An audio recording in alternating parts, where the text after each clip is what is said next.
Christianity. I realize that God makes utility out of people, but yes, in order for a person to be attracted to Christianity, God has to first, open their heart. But what I'm saying is, I don't want people to come to Christianity for the wrong reasons. I don't want someone coming to Christianity because they see someone else treating God as this, this vending machine God in the sky where you just ask for prosperity and all these other things and nothing will ever happen to you. And, well, you don't really go to hell. Well, that God sounds very attractive. And I want to try to speak the truth about what Scripture teaches to the point that if that particular truth drives people away, I see it in a sense in the way a drill sergeant treats recruits. Now, although drill sergeants, are training people, they're also, in a sense, putting them in a position where they're trying to weed out the non-hackers.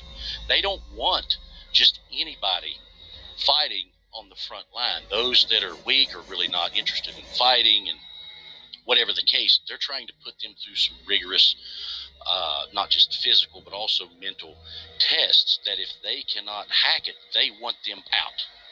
They don't want them in. And I'm similar to that. Look, if you're coming to Christianity because, you want to see God as this Santa Claus in the sky, then I want to do whatever I can to show that here's what Scripture teaches, and it's not what you think. And if that's not what you're interested in, then I think it's a good thing that I actually spoke up and explained that to you rather than just sit on the sidelines and allow you to think that, this Christianity is, some sort of syrupy, sweet sugar daddy type of God thing. I don't want that. So if that drives them away, I'm okay with that. Does that make sense? Sorry, did you cut out? Was that me? Well, it may have been me. Okay, so, all right. So your point is that anyone that you quote unquote drive away, so it wasn't meant to be, right? They couldn't hack it. They weren't, they weren't looking for the right kind of God or something like that. Yeah, I think you're getting the gist. Look, some people will try to remain attractive, I guess, by saying, well, what, there's not really a hell. Nobody really gets judged that way. And, it doesn't matter if you're, gay or not. Yeah, Jesus loves you. And, they want to sound sort of appealing and present God as this sort of, Care Bear type of figure. And that's not what I want to do. I want to speak what I see the Bible translating itself to be. Is God a God of jealousy? Yes. Is God a God of wrath and fury? Yes. Did God kill women and children in a flood? Yes. Some Christians will say, oh, but that's just metaphorical. We don't really believe that happened. Well, yeah, I do. And that's the type of God I'm going to present. So if you're looking for the syrupy sweet God, you're not going to find that with me. And if that pushes you away, then I'm certainly okay with that. That's what I mean by that. Johnny, I don't know if there's I don't know who's pro-life and who's not, but I just want to say that we had a great I'm sure that Haiti will agree with me. We had a great pro-life victory in the United States. It's no longer a federal law. It's back to the states the way it should have been, the way the Constitution was set up in the first place. And countless millions of innocent human lives will be saved because of the Supreme Court. And anybody who is anti-Trump, you have Trump to thank for this, because he put in three Supreme Court justices. And if he had won his second term, which I believe he did, by the way, but if he had taken office for his second term, he would have at least got one more justice. That would have been 4 justices. And to be honest with you, it's the Supreme Court that really holds the reins when it comes to things in this country. And so excellent. I couldn't be happier. I've been protesting since the 80s. Yeah, dude, don't need sermon on the mount right now. Any more questions? I asked you a question. How hard is the question? How hard is the question? Ask me again.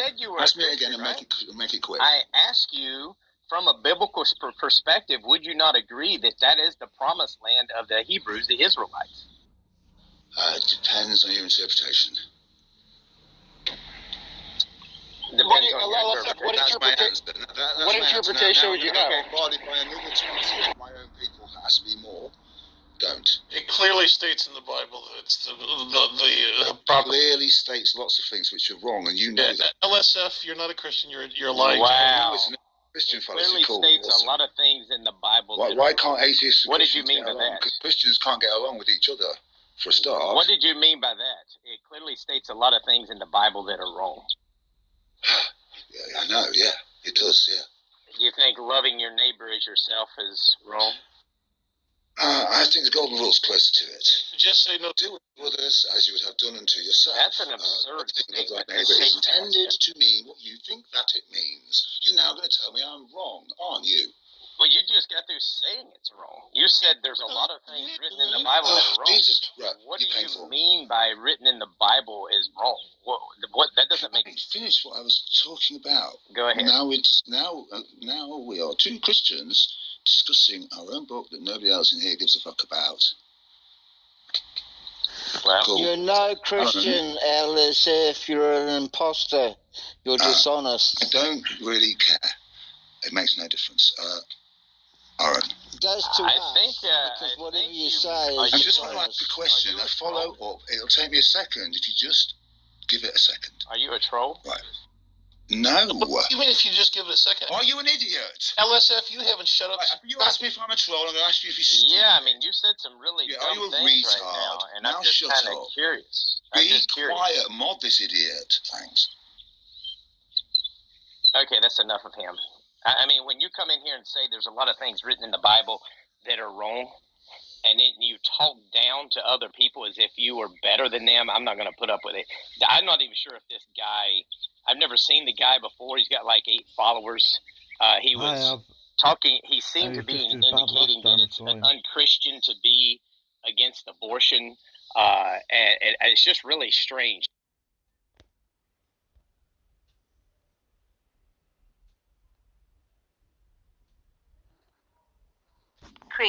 Pine Creek.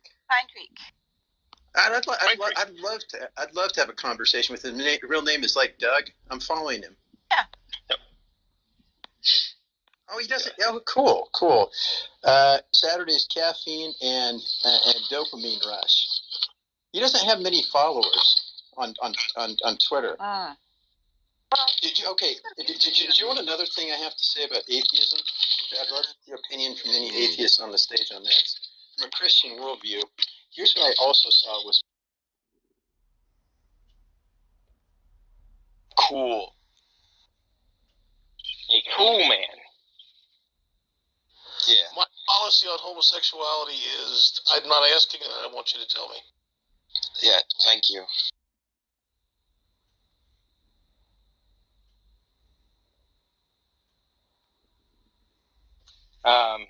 LSF has his hand up again, and we'll bring him back up, and I'm trying to get some clarity on his position here.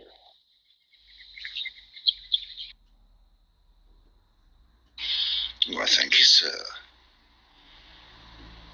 What did you mean by a lot of stuff written in the Bible is wrong? Are you talking about actions that people did in the Bible are wrong, or are you talking about passages in the Bible that are wrong that shouldn't be in there? Well, things that are historically wrong. Okay. Incorrect. Such as what? Yeah. Moses, Egypt, the hardening of his heart. So Moses and Egypt are not historical events, is what you're saying? They are not historically proven events, no. Well, do you think they're actually historical events? No. Okay, so it was just a myth. Yes. Not necessarily based in completely made up mythology. Some basis. But the actual event, no. Not as described. The Book of Kings describes the kingdom of In the Bible by even secular scholars. do we do a Bible study? Shall we sort the world out, which is a mess? It's on fire. And whilst you all poke at me and accuse me of being trolls and trying to be sincere, Well, I mean, to be clear, if you're a Christian and you say that the events in Egypt, the Exodus, and what was written there are not historically accurate and were made up, you understand I have justification to say that I would have a problem calling you a Christian at that point. You would understand that. Yeah, Matt, you know that that's the consensus view in biblical scholarship, and that the most biblical scholars who are Christians, or lots of them, do hold that view? No, I would not say that they would hold that view. It's common. We can ask them. They exist, right? They do. So you're telling me that someone where Jesus actually affirms the law of Moses, talks about those events as if they were actual events, someone who has accepted Christ as their Lord and Savior would also say that those events didn't happen that Jesus actually talks about happening. Yeah, I'm not going to explain why they believe that. I mean, they believe. I think you're right. I think that is inconsistent, but they do believe that. You can go ask them. I mean, Well, see, I would choose to not call them a Christian at that. Now. Hey, you're just now arguing from numbers. Do you guys think well, that, mate, there might be consensus of biblical stuff. History is a different thing. I don't like to throw the spanner in the works. You can call me not a Christian if you want to. do you think Jonah actually happened?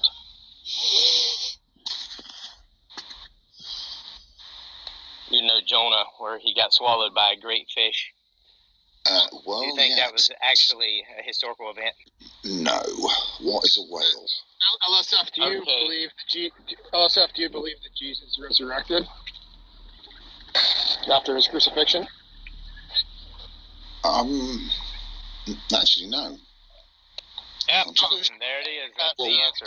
Good question. Here we go. Here come the accusations. Go ahead. There we go. If you don't believe Jesus actually death, burial, and resurrection, you're not a Christian. Pure and simple. Sorry. You just disqualified. Okay. What do I get folded. for that? Hey, let's cover it then. Let's cover it then. No, you threw me in hell. Hey, you just threw me in hell. What makes you a Christian? What makes you a Christian? Okay, yeah, I don't know. Standing in a church doesn't make you a Christian any more than standing in a garage makes you a car. Right, so tell us. Neither does lying on so a Christian channel doesn't make you a Christian either. What makes you a Christian? In your explanation. Following philosophically in Jesus' footsteps. Which footsteps? The ones he walked in Judea? The resurrection. Well, okay, yeah. Now it's funny, is it? Okay. My bad. Do you know what Gehenna is? Do you know what Gehenna is? Gehella. Yeah, I've heard the term. What does it mean? It's a place of fire where they put stacked dead bodies. Yeah. Where is that place? I don't know. It could be a state of mind. It could be a place. I mean, why are you asking? Why don't you tell us what you think? Well, you're a Christian. Well, historically, it was outside. I'll tell you. Why don't you ask me? Right. Then I know. Actually, carry on. Well, you were making the claim you were a Christian, so then you were kind of asked on some typical Christian beliefs you didn't seem to have. So I'm just asking you, what does make you a Christian? I guess your answer is he's already admitted he's not a Christian. Gentlemen, I'm so sorry to interrupt. Sorry, this is just like so much talking, trying to work something out, and it's not actually that hard. Yeah, for clarity, there's no working out denying the death, burial, and resurrection of Jesus Christ. You understand that? If you deny that, okay, well, there is some working out, though. LSF, do you ever take a breath? Bullying me. What you're doing is bullying me. No, you haven't. LSF, why don't you ask me where Gehenna is? Ask me where Gehenna is. Where is Gehenna? Okay, one of us you're accusing me of not being a Christian. Okay, Gehenna is in Israel. It's a valley. You know, the valley of death. Okay, and that makes you a Christian. No, it makes you a badly educated Christian. Okay, can I just say something very briefly? Well, I know what the Valley of Death is. Excellent. I just want to say, one little thing. So now this is where you go wrong badly. Logic. Why are you don't know where talk over top of you? That's my if question. If you had asked where the Valley of Death was, I would have recognized that. You decided to use the Hebrew term. Yeah, I did, because I thought you'd know. I'm not specifically familiar with all Hebrew words. There's some words I am, but my point, you would agree. Have I triggered your Christianity? Are you saying? Okay. Again, if you can deny I just say something briefly, Matt? hold on. If he denies the death, burial, and resurrection of Jesus Christ, he's disqualified from being a Christian, pure and simple. Okay. Yeah, Matt. I'm sorry, I didn't know you were done. I just want to say that actually, I mean, you might not consider him a Christian. I think he considers himself one. But I wanted to point out that what just transpired is the debate between modernist fundamentalist controversy, and that was the modernist fundamentalist controversy in the 1950s, right? I mean, that is what it is. Liberal Christians don't hold the same views as conservative Christians, and you just really just illustrated that. I mean, they have a very different way of thinking about Christianity that doesn't at all involve even the main center points of Christianity. He's not a Christian. Look at his profile. What are you? Are you hot? I'm not here to debate who's a Christian. Like, that's not my job. It states in the profile. You don't even have to debate. Just read his damn profile. Yeah. Again, he said to repent to Jesus. I mean, that's anyone what he who told me. denies who Jesus Christ is not a Christian. The Bible makes that clear. Jesus says, "If you deny me before my heavenly Father, I will deny you." He's denying the death, burial, and resurrection of Jesus Christ for the forgiveness of sins. He's not a Christian. That is no one would, any scholar who would say that that's not accurate would be just dishonest based on the definition of what being a Christian is. So when you say there's some sort of debate about it, debate among who? Scholars who don't know the Bible? Well, maybe not among the debate. Maybe there's no debate among the people you talk to, and maybe there's no debate among scholarship. But from my perspective, there's no definitive definition of what a Christian is, just like there's no definitive definition of what a Hindu is. Well, there's fundamentals here, though. There's fundamentals. Look. It's one thing to say, well, there's a discussion between... No, wait a second. There's one thing to say there's a discussion between liberal Christians and conservative Christians, on the topic of a global flood versus local flood, all of these things. But when it comes to the fundamentals, if you deny the resurrection of Jesus Christ, that is fundamental to being a Christian. That is what Matt is saying. Yeah. No, I was just saying. Now, hold on a second. So let me tell you this. I'm an atheist, but to say that there's no definition of Christianity and that there's no qualifiers to be a Christian is just completely asinine. You have to believe. Hold on a second. Yes, you did. First of all, you have to believe. Stop. I didn't say that. You have to believe. Well, you can correct me when I'm finished. You have to believe that Jesus is God, the Son of God, and you have to accept Him as your Lord and Savior, and ask Him to cover your personal sins. Now, if you don't do those things, then you're not a Christian. Period. You have to believe in the resurrection. You have to believe that He was God, and if you don't do it, then you're not a Christian. Right. In these modern times, you can't even say a man is a man and a woman is a woman. And if I want to be a dog, I can claim I'm a dog and put a dog collar on and run around naked. It's absolutely crazy. It's a good point. But if you're a Christian, hold on. Can you be a Christian and believe that the Bible wasn't necessarily written by Jesus because it wasn't, and be skeptical of it in certain ways? Nobody said Jesus wrote the Bible. What are you talking about? No, I'm just saying, like, for me, I maybe I'm not a Christian to you guys, but I do think I'm a believer. But one thing I struggle with is knowing that I wonder if Jesus would be like, I wouldn't have written it this way. And I kind of view sometimes when I'm reading parts of the Bible as, there's a deep interpretation, and then there's like that media version where you're like, is this written to do something different? And I'm wondering what you guys think about us trusting a piece of, literature that's not technically written by him, even though it might be, sort of channeled through that. That's all I wanted to say. I'm asking a question. So you're a Christian that doesn't... Can I just clarify my views? I'm an atheist, but that doesn't make any sense. You're a Christian that doesn't believe in the Bible? Clarify my views? No, I'm probably not a technical Christian, by the way. I'm a believer, but I'm not a believer that John the Baptist did everything, wrote everything, and controlled that what was written in the same way. I'm a believer that there's something greater than me, and if you believe in science, you're not an atheist, because if you believe in something greater than you have faith. If you believe in the atomic theory or air, you can't see it, but you believe in it. So there's no such thing as an atheist. Okay. That's total bullshit. Lisa, There's agnostic and believer. Shocked. Please don't tell me I don't exist. I'm right here. But I am shocked that I have to explain to you that it has nothing to do with vision. There's plenty of things you can't see with your eyes. You can fly a kite. That proves wind. Nobody denies wind. Faith, exists. not vision. No, it's not faith. Knowing that wind exists, all you have faith. to do is fly a kite. That has nothing to do with faith. As far as science goes, religious beliefs have to have a supernatural aspect to them. I have no supernatural aspects to my beliefs. When I believe when you die, in Einstein and the theory of relativity and space reaction?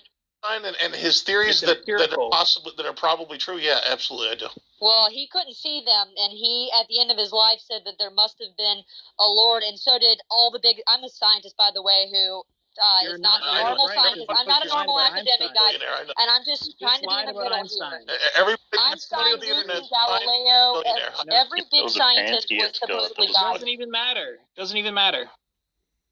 Let me answer her question right quick, Lisa Laney. Yeah, we can trust the Bible and how it was written, because Jesus quite often actually quoted the Old Testament word for word, referring to Moses, referring to Jonah, referring to Noah, all as actual historical people. So yeah, I think that actually we can trust what Scripture says about that. We can trust it to be reliable. I appreciate your insight on that. I have one more thing, and I'm going to shut up, guys. Like, I'm so not trying to be inflammatory. I don't want to get into what I believe, but I think you guys wouldn't hate me if you found out someday what that is. But I became really weird when I started realizing that certain things were excluded from the Bible, and I started to get into like Judaism and reading ancient sort of, the Kabbalah and all that stuff, which is considered weird. But I want to know why you think, the books of Enoch and these things were left out of the Bible. And, because I related with them in a way that was, I'm like, wow, Jewish people, I kind of relate more with the Jewish frame of work more than, this Christian frame of work, because I don't want to die thinking that, the next life is the most important. I want to live this one to the fullest. And I think Judaism kind of allows there to live two lives. And Hey, Melissa, a couple things to that. I think you can live your life well on this one and also have the next one. And I know a lot in Judaism, they don't actually know what happens in the next life. And I think the reason for that is because they don't have the teachings of the Messiah. So there's still the expectation in Judaism that the Messiah will come, but they don't accept the Messiah that already has come. So that's where you'll get that understanding. I don't think anything in Kabbalah is like disputing, Jesus is the Messiah. It's just, maybe it's additional teachings. I've read some of it myself, and I don't have any the book of Enoch, though. What do you guys think about that? Like him being literally the best friend and like. My opinion on that is, I do think Enoch is I think it's true basically. So maybe it's kind of like a. I think books did get left out of the Bible that maybe should have been there, or these books maybe should be treated as scriptural, but it's probably too strange of a book to include, and that's why it was left out at some point. Although censorship was carried through. What's that? Censorship. They just found the emerald tablets in the books of Enoch, apparently somewhere in the Middle East. I don't know much about that. I won't. Right, no, but so it's fine. I'd say you can go ahead and read the book of Enoch. You can read the book of Maccabees, which is in the Catholic Bible, but not in the Christian Bible. And the book of Maccabees is actually true too. So, but all of that, I say, just also read the New Testament. Like, don't just say, because the book of Enoch was out of the Bible, like you're going to throw away the Gospels. The Gospels are true. Oh, I'm not throwing them away. Mistake. They're important. I'm not saying whatever. I'm just maybe exaggerating here, but really, the Gospels is what's key. So just because maybe the book of Enoch or the book of Maccabees or other books, you say, that should have been in there and they aren't, doesn't mean that. Don't make the same mistake again with the Gospels. The Gospels are definitely supposed to be there, and they were actually prophesized throughout the whole Old Testament. Yeah, and Lisa. to add to that, there's actually 2 books mentioned in the Old Testament. One's, I think, Jasher, and I can't remember the name of the other, that's actually mentioned by name in the Old Testament that's actually not even in the Old Testament. And Jasher is the person they worship in Solomon in the Illuminati and in the Knights Templar or whatever. And what are they called? What are the lower level? Oh my God, the Masons, the Freemasons studied Jasher and Solomon, which is. Well, but my point is that they did actually mention books that aren't actually in the biblical canon. But I do think that there was a specific reason why the particular books were in there. I believe it was actually divinely guided by God himself. But, I know that God uses political processes and things of that nature. But that's kind of my position on that. There's also outside resources that I don't think are necessary. I think what we have is what we need. But, I guess, who was it that was just saying, I don't really see anything wrong necessarily with, reading the Book of Enoch and some of these other books, unless, there are certain books like in the Gospel of Thomas and these others that were written in like the 2nd century that are considered heretical. I wouldn't recommend like looking at them, but some of these Old Testament writings, I don't necessarily think anything wrong with looking at them. Hey, someone or Haiti is back channeling me asking that she's trying to get back in the group. I was just curious, does anybody have her blocked? She says she can't get in. Anybody have Haiti blocked? I suspect Rooster. Not me though. Is it Rooster? Matt, you'll have to educate me here a little bit. If a person can't get in because someone is on stage, or does it mean even if they're in the room in the audience, they can't get in, or is it only on stage? I think they can get in if the person. I don't have anyone blocked. Sorry, I was away from the phone. I do not have anyone blocked from this. Does anyone have Haiti blocked? I think she has me blocked. If that makes a difference. Johnny, could you tell her that Rooster is on stage and ask her? Yeah, I'll ask her.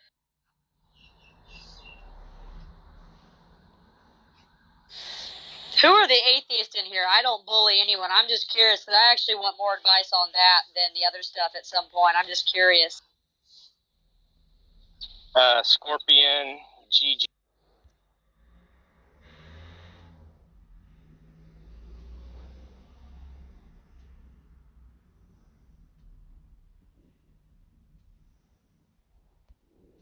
Should understand the term logical truth. I asked him if we should understand it in terms of modality, like, logical truths must be true or cannot be false. But I think what he said was actually like right. Like, if you understand it in terms of modality, you can. Let's say like logical modality. You can ask in virtue of what is a logical truth true in all logically possible worlds. And so he said if the scope of logical modality is, classical logic, so why not just go to classical logic and attempt to define logical truth in terms of that instead? And so he gave me a better definition, which basically said that logical truth is an expression. It's true under any interpretation of the atomic expressions, which I think is a much better definition. Yeah.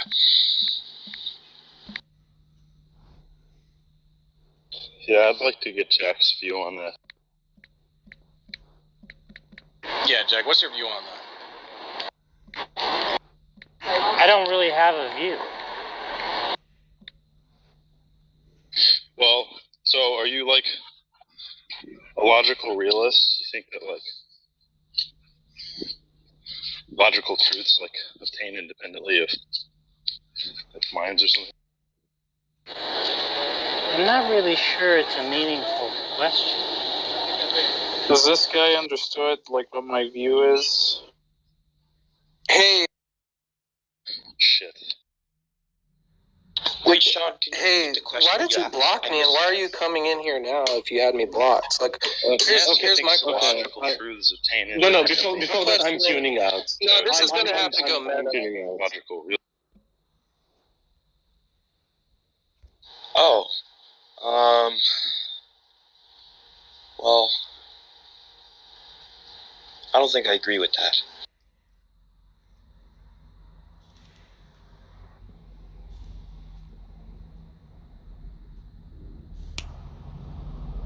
Because I take it that implies. Why is the question meaningless, Jack?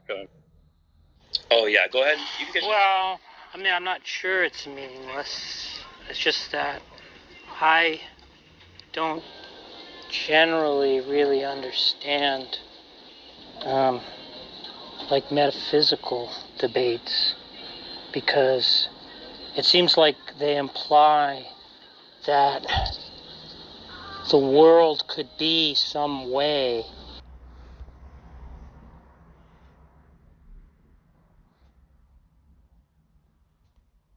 Read of the Bible, which sounds more familiar to the way I read it as well. So I like it. So yeah, I do. I do also take the Bible pretty literally in times, but I think I understand that it's got different elements of what it means. So there's a lot of ways to interpret it. I never thought actually that even in the literal reading that there's any dispute against evolutionary theory or standard cosmological model. It's weird when people dispute it. It's strange. It's like to me they're so similar. Like even Buddhism or any they're strange. Like there's no dispute. It's just a fight. Yeah, it doesn't have to be a dispute. You can take in a lot of different worldviews. Actually, I like what you said about the sons of God too. I mean, that is actually shared in the Bible. It says in Genesis 6 that the sons of God. Well, I think she's talking about something different there, which I actually wanted to address. When you said you don't believe Jesus is the only one, like for example, Scripture talks about him being the only begotten Son with a the capital. Let me make a point on that. Then. Let me make a point on that because it actually says in the Old Testament that Jesus would come as Yahweh, and so I think a lot of Christians.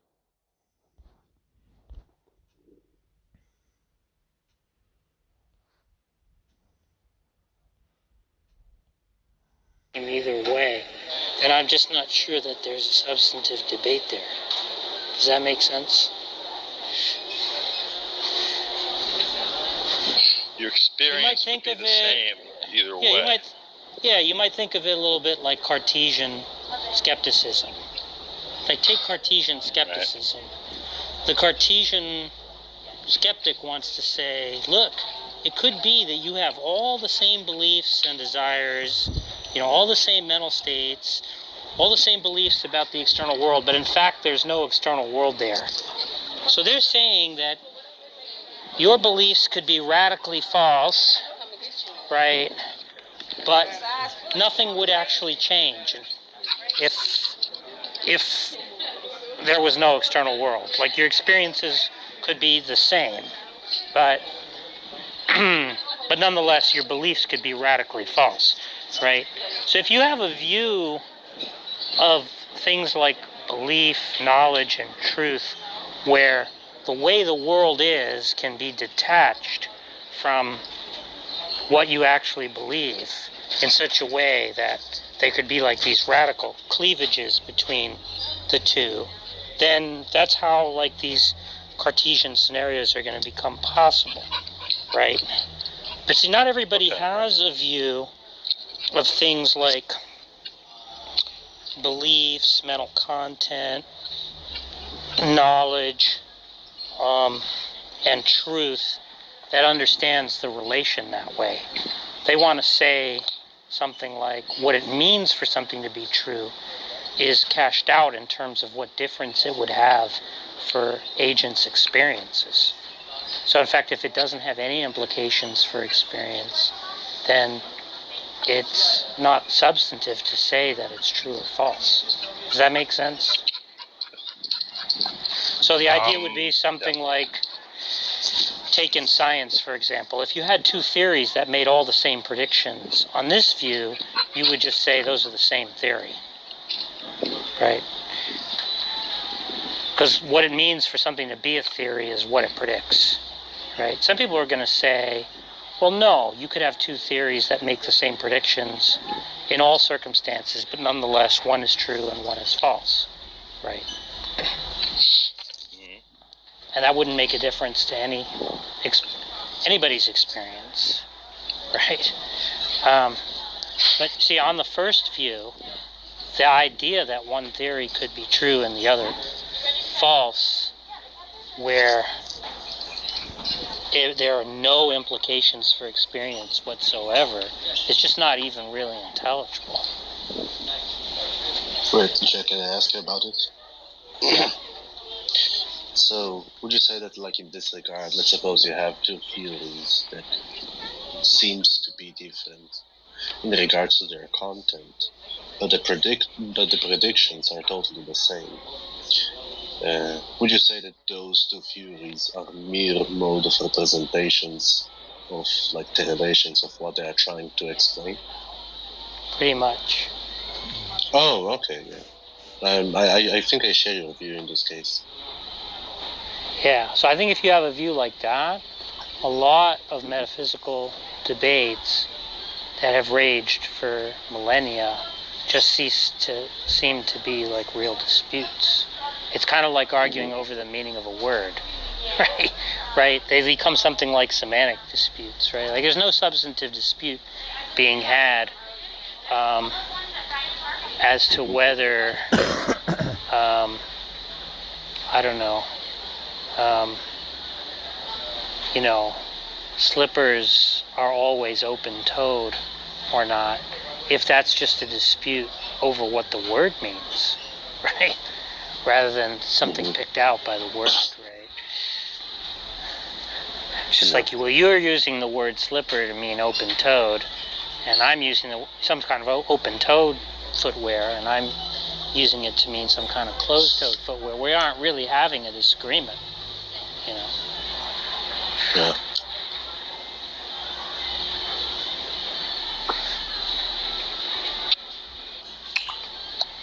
Daniel.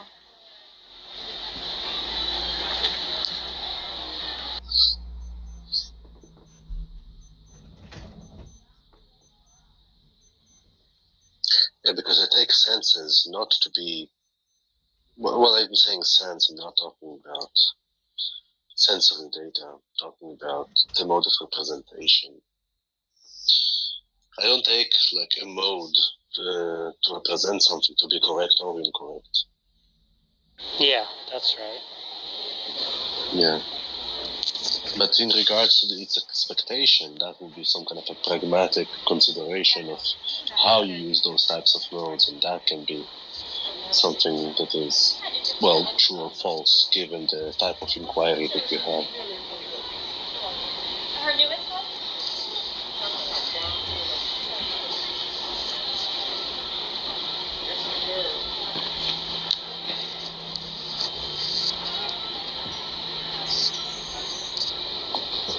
It's not all done now?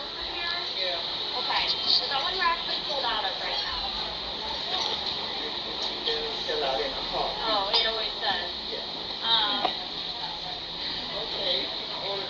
Yeah, absolutely. You want to pick it up here at the store? Paperback, okay?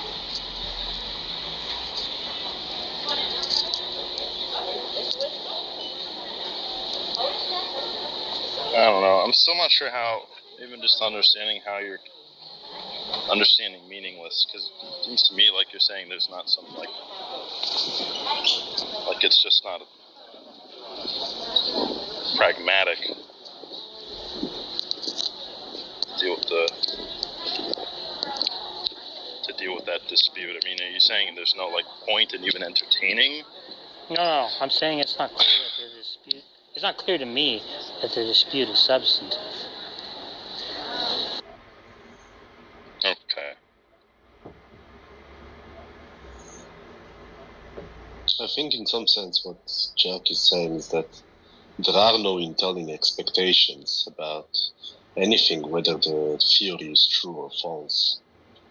And in virtue of that, that's supposed to be meaningless because it doesn't really change anything about how you approach or inquire about things. And because those theories are supposed to be some modes of representation about what you think is true, it seems very vague of what makes that thing true, even in regards to what you think about it.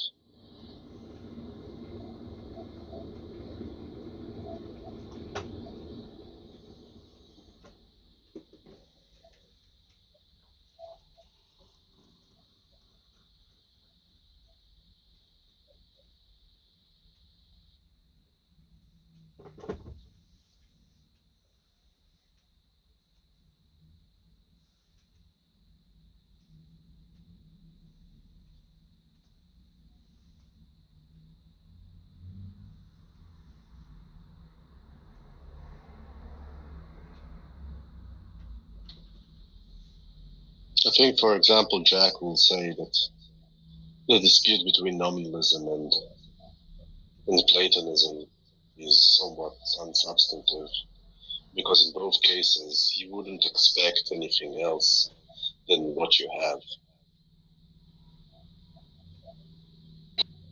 It seems like if you're going to give the same answers to mathematical questions on either view, then it's hard to see how there's any real dispute there. Yeah. Nominalists and Platonists give the same answers, right, to mathematical questions. So what are they really disagreeing about? Well, they would say to you about the ontological status of mathematical. Yeah, but see that, I don't really understand. When you start talking about the ontology of things, it's hard for me to get a grip on what that means when it doesn't actually make a difference to inquiry whether one is true and one is false. Oh no, again, I agree with you, but in this case, if you want to step out into their dispute, they will give some kind of a metaphysical considerations that you would disagree because you are not a transcendental realist. Yeah, exactly. Yeah. Because, like, if we have a dispute in science or about some empirical claim, then presumably there are ways, in principle, that it can be investigated, right? Or there's some situation, well, even if we can't investigate it, maybe you might say there's going to be some situations in which one being true, one of the hypotheses being true and the other being false could have made a difference or could make a difference in some circumstance to some agent's experience, right? Mm-hmm. Like you could think of it in terms of the idea of recalcitrance of experience, right? Like if I believe that it's not raining outside, right? There is a consequence to being mistaken about that, right? Which is that if I go outside, I get wet. If I go outside without an umbrella, I get wet, right? So my model of reality is sort of like comes into conflict with my experience, and the model has to be revised to accommodate some recalcitrant experience. Now with metaphysical disputes, it's not like that, right? Or at least, yeah, I mean, I think, well, it's dangerous to generalize, but it seems like the idea behind a metaphysical dispute is that it's not like that, right? Now, of course, there are certain things that we do where we have a concept of true and false that are not cashed out in terms of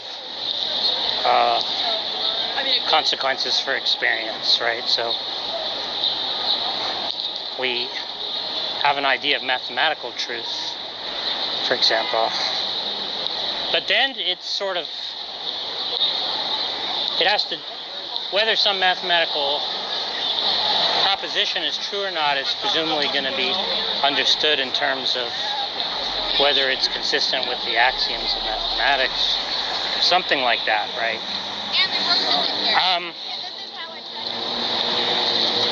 And it's just not clear that metaphysical disputes, or at least the ones that, you know, I'm having in mind, are going to be like that either, right?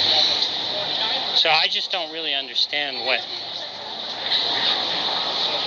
what's really meant by saying that they're true or false in a lot of these famous sort of disputes.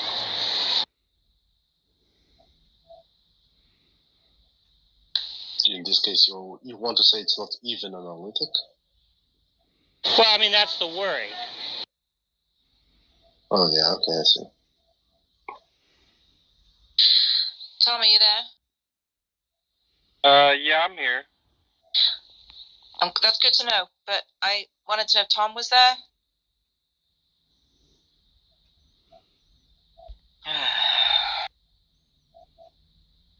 Sorry to interrupt.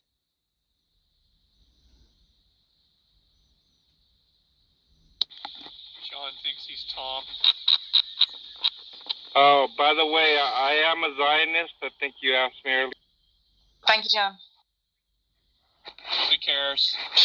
I did ask. Depends on what you mean by Zionism, because I am a Zionist too, but you probably have different notions of Zionism. I'm a Rhodeyist. Did you guys know that Rhodey has killed like several hundred Palestinians? Rhodey. That's why they call him the Ghost of Gaza. That's right, the Ghost of Gaza. Ghost of Gaza. Oh my God, Rhodey. Did you do military service? Of course he did military service. He's an Israeli. How could he be as attractive as he is without doing military service? They are all He's an Israeli. Yeah, that's a good point. Oh, that's not right. Actually, he hated the army, though. Yeah, but not the like, Not the killing of Palestinians part. He liked that part of it. It was just other things about it were very unpleasant. Bad. Try not to get Oh, wait. I'm going to talk over guess. Hey, Rhodey, what was your kill count? I'm not talking about that. It was that high. Okay, that's crazy. The Mossad told him. Well, maybe for him it was a little low. What's your body count? Which is actually a different question. Oh, that's I'm not even saying. Oh God. Even my girlfriend doesn't know. Wow. That's a we're like military 6 years. That's either like too much or not enough. If you're not telling people. Was it because some of them were Palestinian? Oh shit. Oh my God.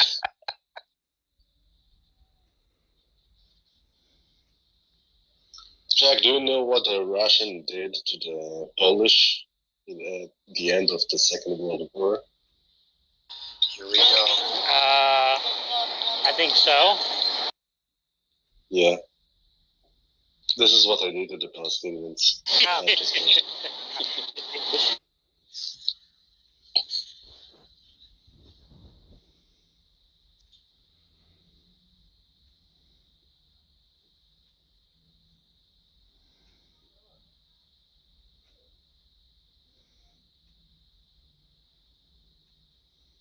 So by free Palestine. Oh, by the way, Heidi, if you want me to say something vaguely, I'll say more than 10, less than 50.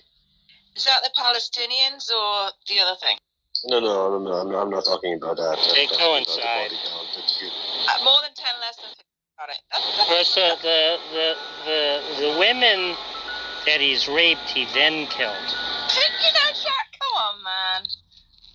I thought that was Jack. You know, you don't need to say it out loud. We all got the reference. Oh, he's wrong. He's wrong in any case. I'm pretty sure it was in the opposite order. I actually found it to be funny, but yeah, okay. Okay. All right. I'll chew on that. Thanks, Rhodey. That's fine. So when Rhodey says free Palestine, he means free their souls to heaven. Wait, it's free? It's free? I'll take it then. If it's free, I'll take it. Katie would have an Eiffel Tower with Rhodey and Olivier Martinez. No. Because Olivier would go. Wait, who's Olivier Martinez? You know, I wouldn't want to do it unethical. Olivia Rodrigo? What? No, he's... You think of a woman? How would that work? It would be the guy who's having the fun. Well, you see. I can think of a few ways it could work. I got to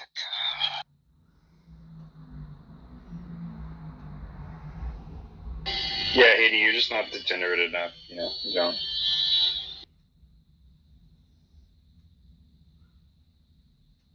I agree. She just needs to be trained. Come on, man. No, she doesn't have the relevant concept. Not trained by Shiny though. Who? Oh God, yeah. No, he wasn't the one who trained that woman. I know, but it's yeah. Can you guys hear the ice cream truck? Yeah. Are you driving it? No. Yeah, he's driving it. But it's a good way to pick up little children. Oh, again with the. Oh no! Don't just always say it. It's funny when it's just implied. Hey Jack, I disagree. FBI, open up. I'm grown, but may I have some ice cream? I mean, not really. Hey, what's going on, everybody? Yeah, I guess that's debatable. I should have guessed JJ would be back now that Roe is overturned. He's always been a harbinger of doom. Oh, wow. Well, then neither of them are there, Seth. It's really annoying. What's there?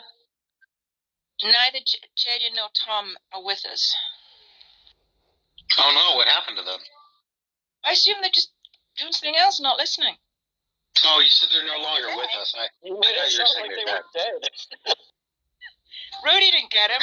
Seth, JJ and Tom are no longer with us. They've moved on to a better place. They're in heaven. Yeah, that's what I meant. Jeez. Their souls have been freed.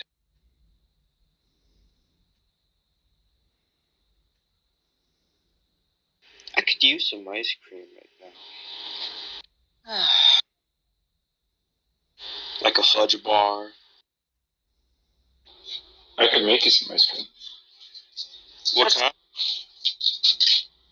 Whatever kind you want. As long as it's right.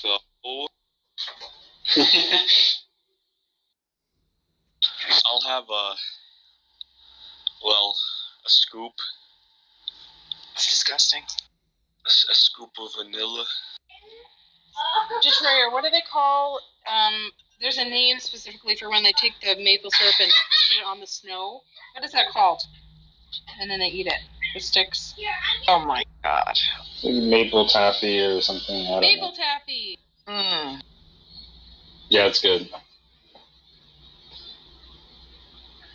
Someone was asking about that the other day. Who was it that was asking about it? And Yeah. in Canada, they put like maple syrup on like spaghetti and pizza and stuff, right? And they say Americans don't have good cuisine. There's this one mountain that my family would always go to. They always did that. We always got it. Mont Tremblant. Trembling Mountain. You seen that? Oh, fuck. What's that movie? Everything. Don't mess with the Rohan or something. With the Zohan. Zohan. Zohan. So is that like Canada maple syrup? They just.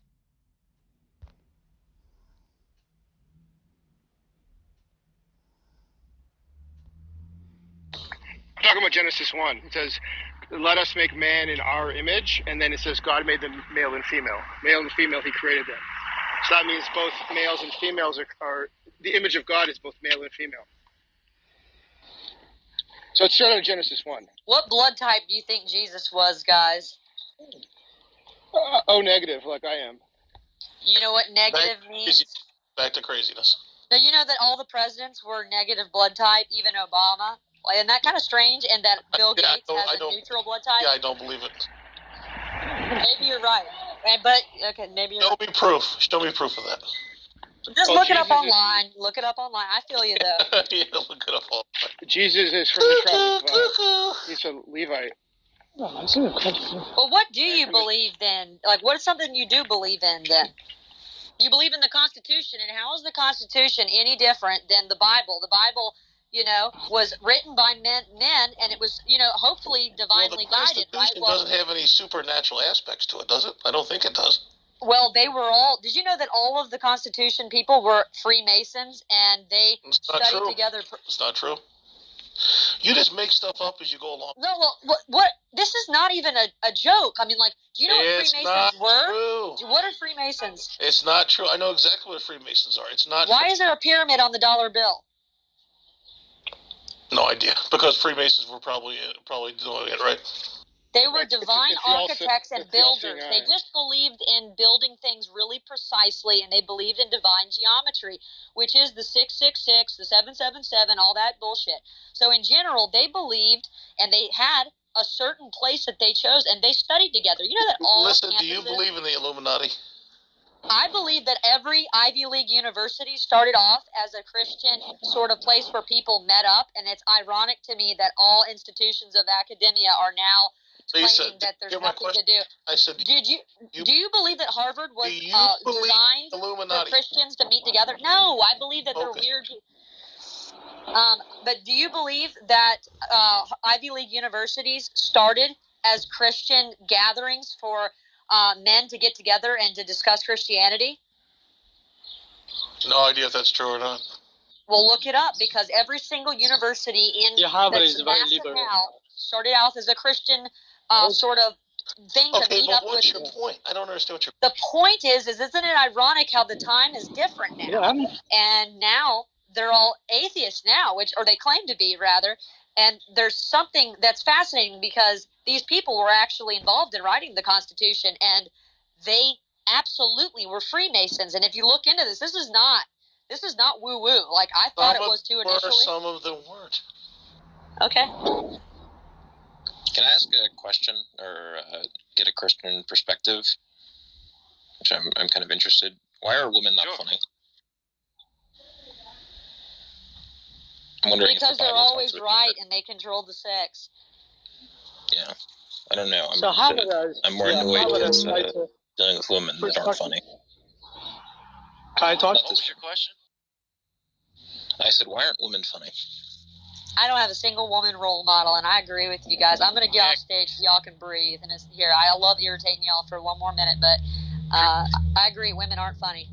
Christopher Hitchens actually spoke about that, and I like that dialogue that he talked about. It was a thing about, I think it was Vanity Fair, that he was sort of under scrutiny. And he said the same thing. He said women are not funny. But he also, I guess, explained why women are not funny, like sort of, with men.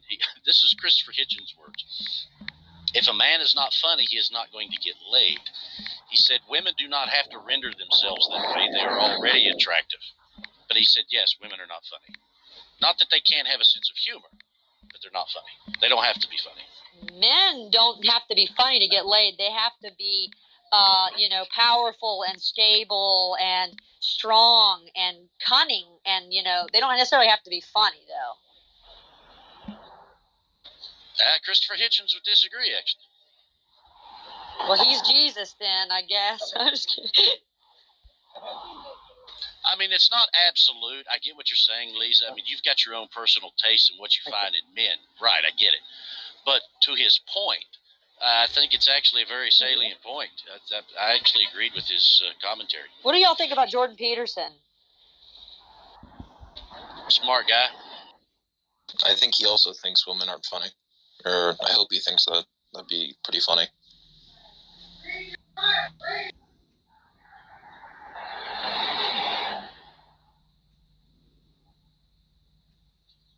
By the way, the person, I don't know who was talking, they said, they were saying, well, Jesus could come back as a woman, I think he said, or anything, and conservative. Well, what, did you say you believe he could come back in the form of a woman? Yeah, absolutely.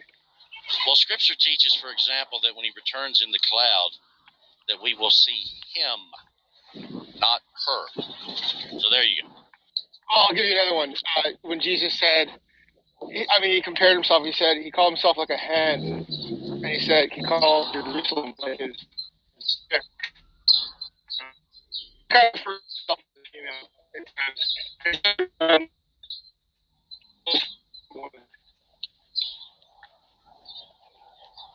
Are you when God first himself as a pregnant woman?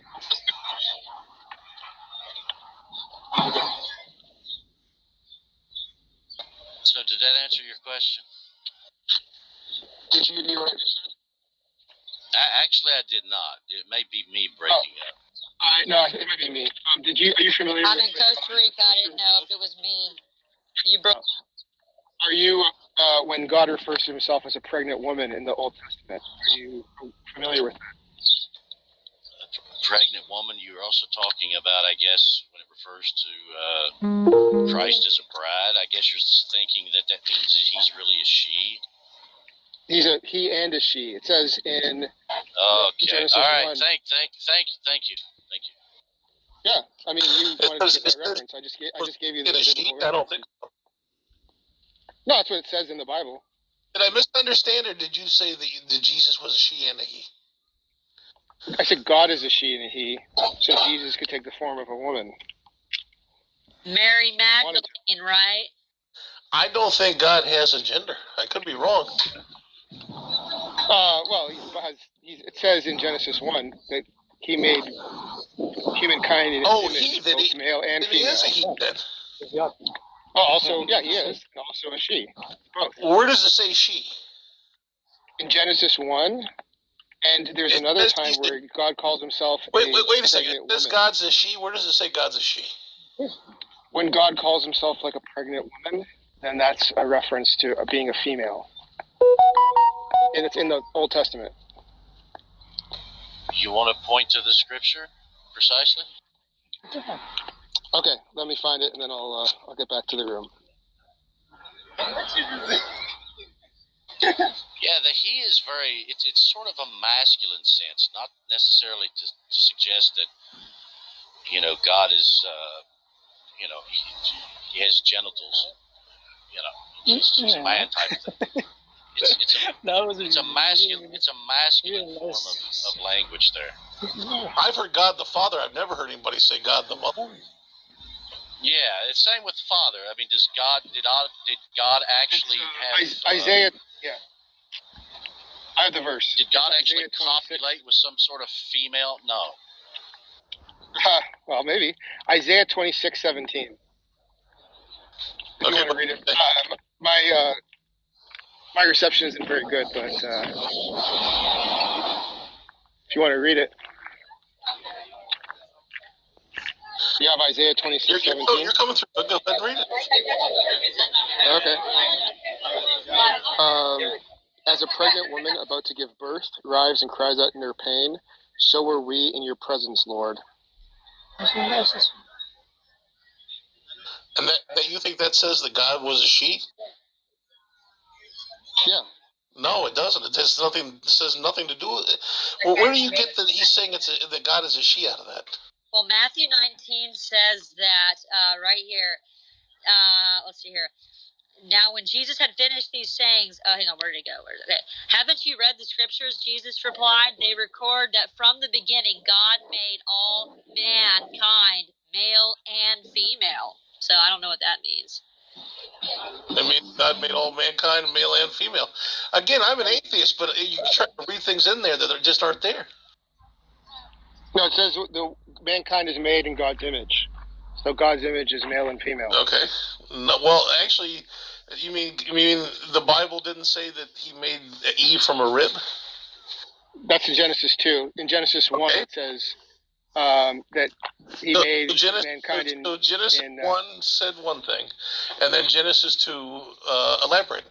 Do you know what a rib is, guys? Ribs contain more stem cells than any other part of the body, which means that they can develop into anything. So there's something really special about the alluding to the rib and the bones, because the bones... Can you give a source for that claim? Well, can you look up what bone marrow is and look up stem cells and look where that is? Bone has bone in the body. When they have hold on a second. Marrow cancer. Lisa, every bone in the body has bone marrow. But I'm telling you, the density of stem cells, because of breathing and oxygen and the need for it, there's a lot of recruitment needed from those cells to go to your heart and to go to different things. So I mean, science could be wrong, but that's a pretty standard thing to be taught. So he's kind of saying we took from the most developing, capable tissue to create something from the most, whatever, creative sort of tissue is how I view that. The point is that ribs have more stem cells than anywhere else in the body. They do. And that's not true. It's bone marrow, and bone marrow is in every bone in the body. But there's more stem cells in the bone marrow of ribs. Show me. And in that. Okay, well, I'm going to try to find a paper, and I don't believe science. So, I mean, I don't know why that would be hard for you to believe. Wouldn't that be cool? I'm going to find a paper, and I'll send it to you. Okay, I appreciate that. Yeah, as for the guy, I don't even know who I'm talking to, but as for the guy that said the Bible teaches that God is also a she, in that passage that you're referring to in Isaiah, it says, like as a woman with child that is about to bear the child in pain. Scripture also refers in other passages about the end times. It refers to birth pains, so to speak, that there is going to be a time of relief coming. That's what it is talking. It's not talking about a description of who God is, like God is like a woman. I mean, here, look, I'm not going to have Bible study with you really at all, but if you could find me one Bible scholar worth their salt that would say what you're saying, I would actually be shocked. You have some really fringe, distorted views of what Scripture is teaching. But, here again, I might take the Bible more literally than you do at certain times. That's not taking it even literally. The Baptist preacher that talks to Jordan Peterson is starting to say these things, and he's the one, I don't know what his name is, but the one he's like revamping his things, but he's the one talking to Jordan Peterson all the time, and I will find his name, but check him out, because he's saying all the same stuff that this guy's saying. Yeah, and here's another one for you. You can read Revelations 12, and I'll read it for you. A great sign appeared in heaven, a woman clothed with the sun, with the moon under her feet, and a crown of 12 stars on her head. So the crown of 12 is basically the call to the 12 disciples and the 12 tribes of Israel. Then another sign appeared in heaven, an enormous red dragon with 7 heads and 10 horns and 7 crowns on its head. So this is actually and then its tail swept a third of the stars into the sky and flung them to the earth. So we actually understand that the dragon is the enemy, and who's the enemy of the enemy is God. And so this is the description of God as the pregnant woman with the crown of 12 stars. I don't think so. I just found 15 papers saying that the introduction of Adam's rib is basically an amazing sort of admission of science, coming together, and that you don't need to, dispute it, because ribs are considered one of the highest dense areas for pluripotent stem cells. And this is in Nature Science, and it actually has Adam's rib reveals credence to scientific relevance of stem cells and pluripotency. Again, all bones have stem cells. They all have bone marrow. It's the same thing in every bone. But there's something nuanced about the rib. Like, just like you say, okay, every neuron, not every gene is the same. There are certain things that are different. South Carolina is not the same as North Carolina. There's more in the ribs because it's around important shit. Your heart, your breathing. This is an asinine conversation. That's like saying that the skull would have more because the skull is around the brain. I mean, that means you must work at AutoZone or something, because wouldn't you want something to be closer? Like, there's a reason why they built a harbor in Charleston and not in Minnesota, because it makes sense that there's a place to get in and out with goods. So yeah, there's some logic to that shouldn't be that. You just come up with crazy stuff. You do realize that there's no bone marrow in the skull, right? You understand that? Yeah, I'm very aware of what's in the skull to whatever they say is in there, but Okay, so you said you're an evolutionary biologist. Real quick, without Googling, what's the 4 chambers of the heart? Name the 4 chambers of the heart for me. Okay, well, there's different ventricles. There's the aorta. No. Name the 4 chambers. There's 4 main chambers of the heart. What are they?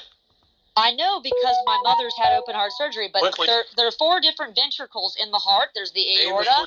There you go. Why do I have to? Why? So this goes to show that you care more about. I care about what it looks like and the structure. You care about the names and not the meaning. Are you Googling or answering the question? I'm not Googling anything. I'm not Googling anything. What's the 4 chambers of the heart? quickly. There's 4 different ventricles, and they all pump blood in a specific way, and the aorta is the thing that feeds it. Why do I need to know the specific name? You tell me how the blood flows. Tell me what the difference between veins and arteries are. Tell me what the difference between those things are. You're not an evolutionary biologist. I'm not an evolutionary biologist of humans. I'm a farmer's evolutionary biologist. I study soil and microbes and genetics of that. I'm not a freaking heart expert, but I can tell you how those ventricles function, and I can tell you. Can you tell me what the difference between veins and arteries are? Tell me what the difference between those things are. I'm not buying it. Tell me what the difference between veins and arteries are then. Tell me what those 2 things do. Well, besides the words. It's more than words, dear. Well, I'm not really sure. I didn't make any claims that I knew. I could tell you, but I don't know. I didn't make any claims that I knew. You were claiming. You claimed that the words matter more. Can people know fundamentals, how things work, without knowing the names? Like, you can know how something works without knowing the names, right? I don't think so. It's all about words, huh? You got to take it all literally. Maybe you should read the Bible and take it. Well, I do have a question.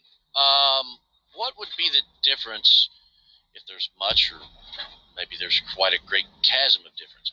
Is there a big difference between a biologist versus an evolutionary biologist? Definitely is. It definitely is, and I don't think evolutionary biologists typically do a whole lot. Basically, I just study how things change over time. So, like, when a farmer wants to build wants to plant wheat, they got a plan for what's ahead, and they got a plan for the government with whatever they're going to slap on them. So I go in there and say, hey, this weather and stuff's going to happen, so you guys might need to plant like this so you can save money on water. And we plant specific varieties that take into account things that aren't constant and change, because generationally things change, right? So that's taking into account the past and the future. Biologists are usually specialists. Like, if you're a doctor, doctors don't know anything usually. An evolutionary biologist is Richard Dawkins. He's an evolutionary Brett Weinstein, and also you are not. Listen, you are not an evolutionary biologist in any sense of the word. Because I'm not a radical like Richard. I've talked to Richard Dawkins, and I could run circles around him. We'll get Richard on here, guys. Let's set up a schedule, and we'll get him on here because I know Richard. I know Richard. Oh, you know Richard Dawkins? Okay. Yes. I'll ping him to the room. We'll see if he shows up. All right, we'll do it. But why is Richard Dawkins the only thing that's? Do you think Brett Weinstein's an evolutionary biologist? I think you're cuckoo for Cocoa Puffs. Do you know who Brett Weinstein is? Sounds like you only know a few names, and that those are the Jesuses of those disciplines for you. Who cares? You're making stuff up, and you know it. I'm not just trying to. You're just limited. You're just narrow as shit, and you let one person label it all. Why does one person have to label it all? Does one person, if you're not labeling conservatism by being an atheist, because if we were going to, we'd pick a Christian conservative. Is it possible for there to be a different variety and flavor of evolutionary biology, or whatever you want to call it? I hope you have your safety helmet on. That's all I'm saying. I hope you don't have the kids. I have 20 kids, 10 boys and 10 girls. And how many divorces? The boys do all the hard work, and the women to make the sandwiches. Why aren't you making sandwiches, by the way? I love making sandwiches, and I make my boyfriend sandwiches, and I make damn good sandwiches, gentlemen. And we'll decide that. Well, I mean, when you talk about sandwiches, ham, turkey, bologna, I mean, you got to be a little more specific than just you. Sourdough with really finely trimmed turkey and provolone, mustard, mayonnaise, a little bit of olive oil, salt, and pepper with some black olives and very nice tomato slices, okay? And toasted. I don't know about that. And Miller Lite or Coors Light. Lisa, highly presumptuous for you to declare that you're a sandwich maker, a good sandwich maker. I think we should be the ones that decide that. Where's my sandwich? I want a BLT. Come to Costa Rica right now. I'm on the Caribbean coast. I'll make y'all a great freaking fried egg sandwich. Let me ask you this: BLT, mayonnaise or I'm sorry, Hellman's mayonnaise or Miracle Whip? Neither. I freaking make that shit, okay? But if I had to pick, I would actually pick Duke's. I would pick Duke's. Probably Duke's I would pick. Okay, you failed. It's obviously Hellman's. Well, barbecue. Yeah. What's barbecue base, guys? What's real barbecue? Is it mustard? What's the base? What's real barbecue? Oh, well, that's another day. Well, hold on a second. I mean, conservative atheist. I mean, does she get to decide whether she makes good sandwiches or not? That would be up to the Hell no, recipient. I don't. I don't get to decide. I'm just saying I like my sandwiches, and my boyfriend likes them too. Well, he's of no account. I mean, or is your boyfriend make believe? I'm not going to tell you who my boyfriend is. Maybe he's make believe, and maybe he's my imaginary friend, you know. But damn, my imagination's good. But I'm guessing a guy with a man bun. Nope, he's actually quite different now. He lives in Montana, and he's a pretty decent human being, and he's a really renowned evolutionary biologist and a Christian. He's a biologist too. And yeah, he's a preacher at a church, and a lot of people love him. So internet boyfriend or real, or have you met? No, we've been hanging out for 9 years and 2 months. So. But have you anyway physically met? Is what I'm asking. No, he actually resurrected from his, retirement, and spiritually he comes to visit me. So, we've just met on a spiritual basis, whenever I'm smoking pot or drunk or something like that. Come on, brother. Let's change the subject here. Let's change the subject. I want to know what y'all think is the most irritating thing about, why do things trigger you whenever you hear the word atheist? And is it possible for someone to believe everything you believe and you still not like them, and they say all the right things? And why does that happen if that does happen? Of course that's possible. I don't like, who I don't like? Well, I hate to even say it because he's dead now, but I didn't like Rush Limbaugh. I agree with every single thing that comes out of Rush Limbaugh's mouth, or used to come out of Rush Limbaugh's mouth. But I did not like Rush Limbaugh as a person. There was just something that rubbed me the wrong way. I didn't like him either.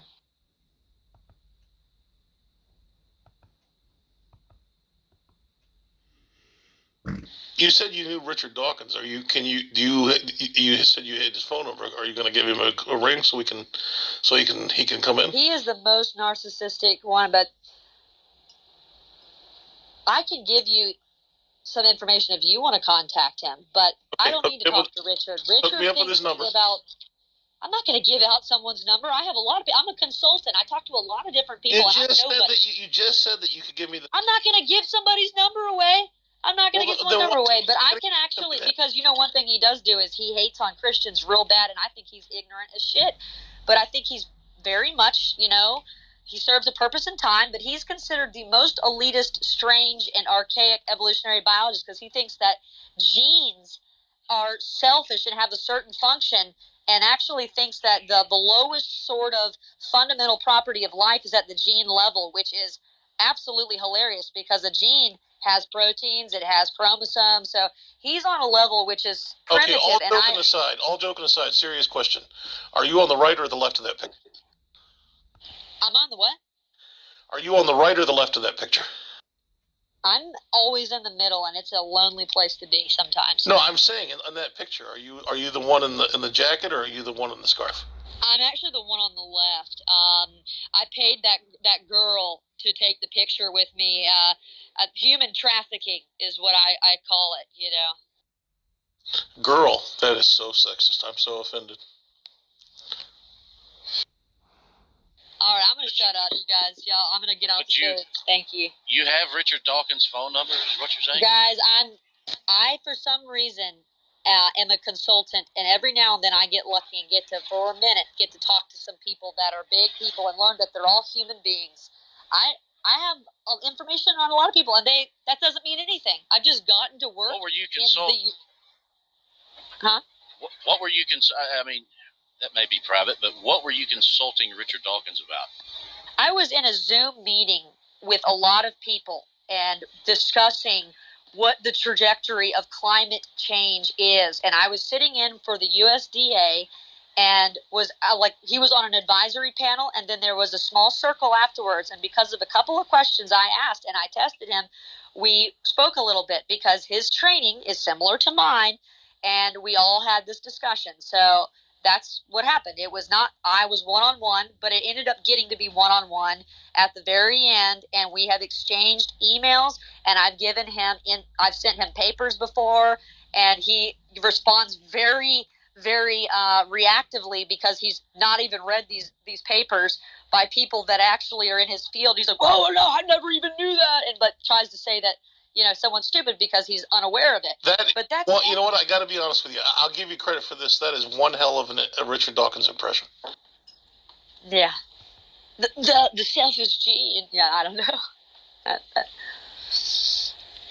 Anyways, all right, guys, I'm gonna get the hell out of here. Why are y'all not talking? Because I'm talking too much.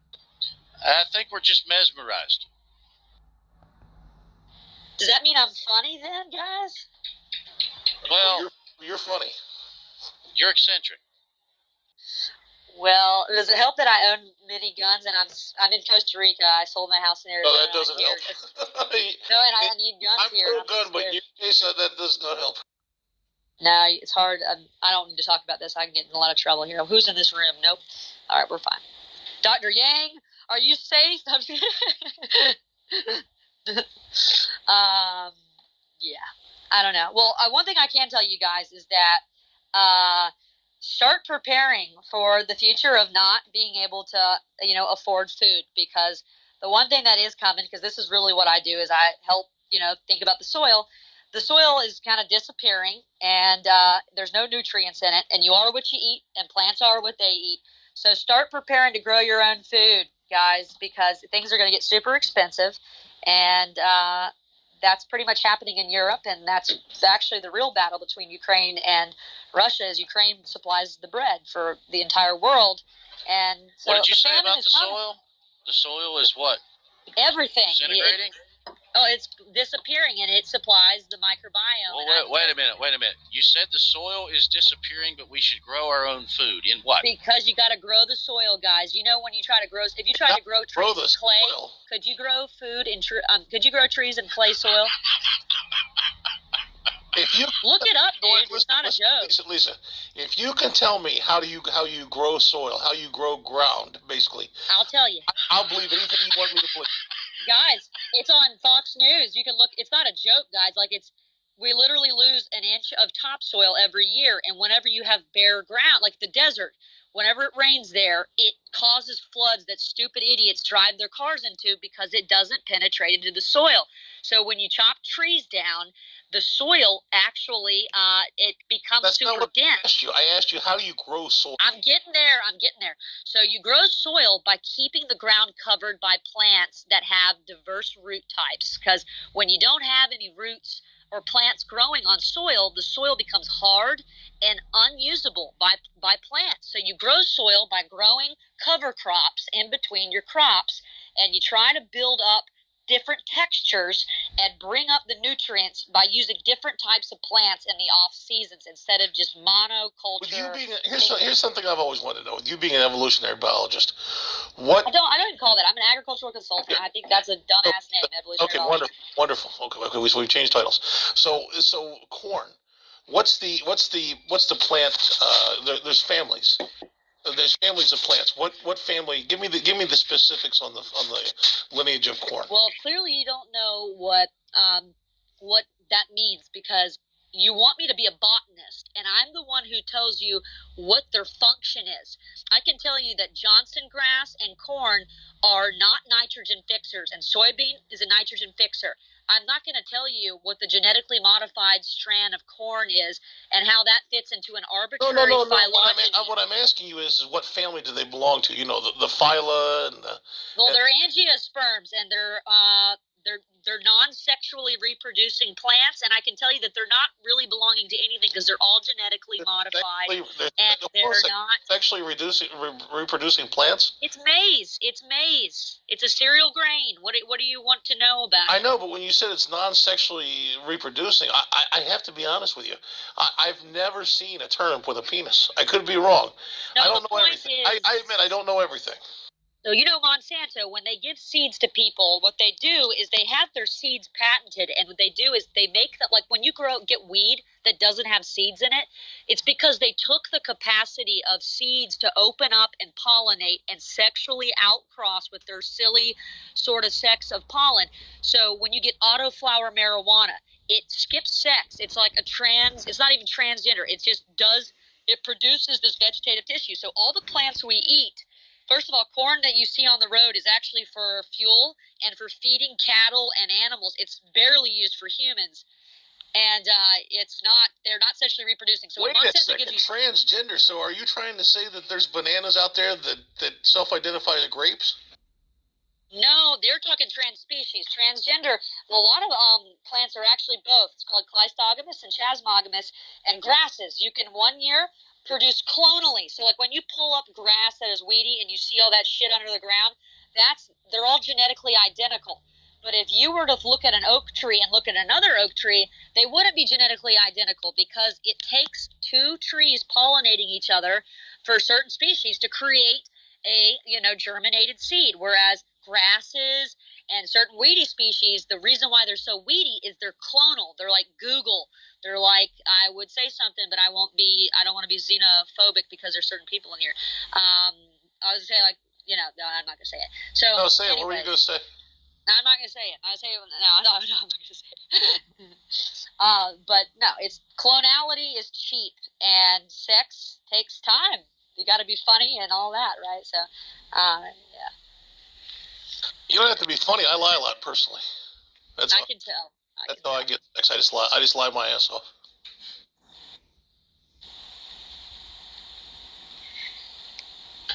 I bet y'all had a blast with this Amber Heard stuff, huh?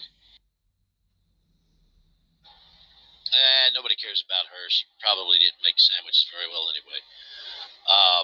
But I would have to say this is the first time that I have heard someone say that we would likely be in dire straits, and to remedy that, we need to grow dirt. It's the most massively funded thing by everyone. It's like if you look online, it's like that is the industry to go into. And I'm giving you guys a little secret because that's why I'm in Costa Rica, because I want to retire in 4 years and never.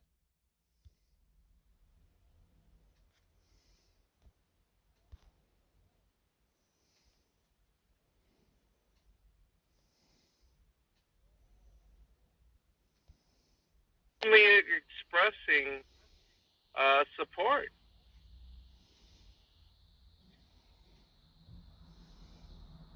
This is atheism, ladies and gentlemen. What is he talking about? I have no idea what he's even saying. Just that last part, this is atheism. What is atheism exactly? What was that, John? Well, do you want the simple definition or do you want the comprehensive one? Are you capable of giving me a concise definition? Because if you are, that's more the power to you. I can definitely give you a concise one. Atheism is the disbelief or lack of belief in God or gods. No, that's not what you were talking about a minute ago, dingus. That's not what you were talking about. What? Wow, John Lee disagrees with Steve McRae. He's been saying that he agrees with Steve McRae. Did he say disbelief in God or God? I heard God or God. Yeah, people tend to hear things that aren't said. Yeah, how about that, huh, John? Well, John, it's not a big deal. I could have misheard. That's what I'm saying. I thought I heard it. It's real important. Wait, John Lee, did you Well, say? I mean, just as long as you don't spread what you mishear as some kind of fact. Piece of shit. John Lee, did you say you had a comprehensive definition? I do. Oh, I want. But you know what? I want to hear that. You know what? I want to hear that. Maybe I shouldn't say it, right, Jack? I want you to say it. Why? Because it would insult Gus? No, That's a reason to say it. Because it's the epitome of passive aggressiveness, right, Jack? Just fucking say it, you stupid cunt. It's passive Who the hell is that aggressive going? to say. It's passive aggressive to say it's the epitome of passive aggressiveness, so I won't say. There you go. Yeah, so say it. I want to know what it is.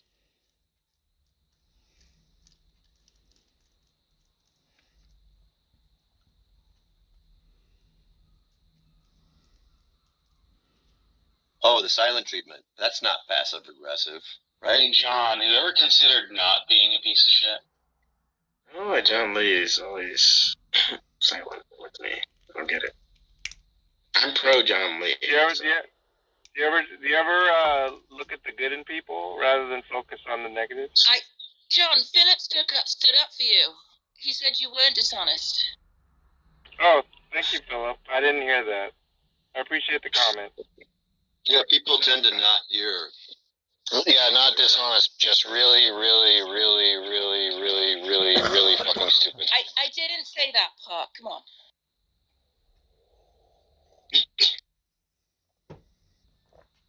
Wait, John, I want to know what the definition is. What the comprehensive one is.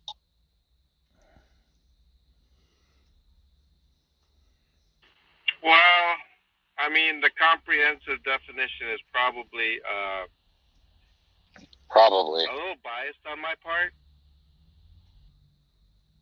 He believes that atheism is consistent with lack of belief. Wow, that's awesome. Let's just say it won't be found in the SCP.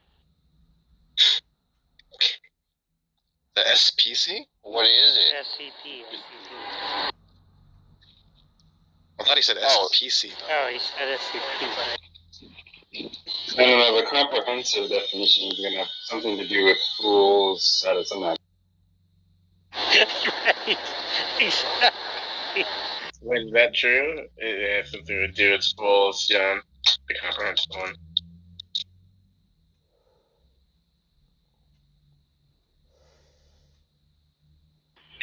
Sometimes it's just best to keep things simple. Maybe Is it that he doesn't really have anything? Is that the reason? No. Wait, am I completely off, John? Am I guessing that? There's some things I could say about you, Gus, but maybe I better not. Exactly. It's the same empty storefront. It's like walking down one of those sets for a Wild West movie back in the 50s. You know, there's nothing behind the storefront. That's just the funniest thing to say to Gus. You're stuck in a Gettier case. Yeah. That's what happened today with Jacob. I have my beliefs are based upon the Bible, but I don't really want to discuss it. It was kind of like that, and. So are you saying that the things you could say to me are biblical? No, I was just giving an example of something very similar that happened today. It actually reminded me of what. You would be so much easier off if you would just admit that when you said there were some things you could say about me, you were simply doing it as a reflexive response in an argument. You were talking through your hat. You would really be able to do yourself a really, like, I'd fall instantly off your case. But the thing is, you're hanging on this with pride, you know? And I think your Bible teaches you against pride, but you still hang on to this shit with pride. And I don't know, like, it's going to get you in trouble over and over again, Kola. Are you fucking shoveling snow, Gus? What the fuck is this noise? You know what? If our microphones were the same, you'd still be a fucking jagoff. So, fuck off. Yeah, I mean, we're drawn by huskies. Rattle our tongues, and so, you know. I'm trying to get to something John's saying, and I've got Josh fucking around. Why don't you go fuck a hole in the wall someplace, Josh, and, you know, leave the rest of us alone. Do you actually think I have no thoughts to articulate, Gus? Do you think I was bluffing? Well, you have absolutely no reason to hide them from me, for the possible exception of you get your cheap jollies because you think that the idea of you not telling me riles me up somehow. Well, all it does is give me a reason to keep punching you in the fucking head over and over and over again, which I don't know if you're punch drunk or something because you seem to enjoy it. I do have reason to remain silent, though, I guess. No, you don't. You have absolutely no reason to remain silent on this. There are zero consequences to you telling me exactly what you think of me. Absolutely zero. The possible exception is you could have to endure a fucking roasting for a minute and a half, and then the room moves on because the room would get bored of it. Are you double dog daring me, Gus? Oh. I double dog dashed you. I triple dog dashed you. Okay, I just wanted to see if you were daring me, that's all. Yeah. And here's the funny part, right? I go ahead and dare him, and he backs down. If I hadn't been willing to dare him, he'd be able to say, "Well, you must not want to battle, you know, because you didn't dare me." This would be funny if it wasn't so fucking incurably, fucking unbelievably stupid.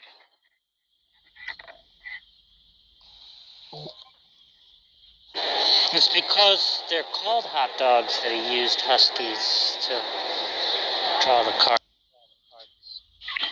Are you still talking about what, Jack? I think you should stand in front of an area that's twice as populated and talk to us, because I really enjoy that, you know, correspondent in the field kind of feel I get from you when you talk.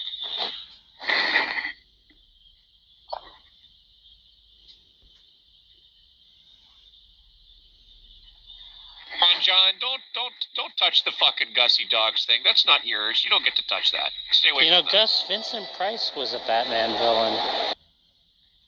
I'm sure just about everybody was a Batman villain. The show went on for what, 2, 3, 4, 5 years?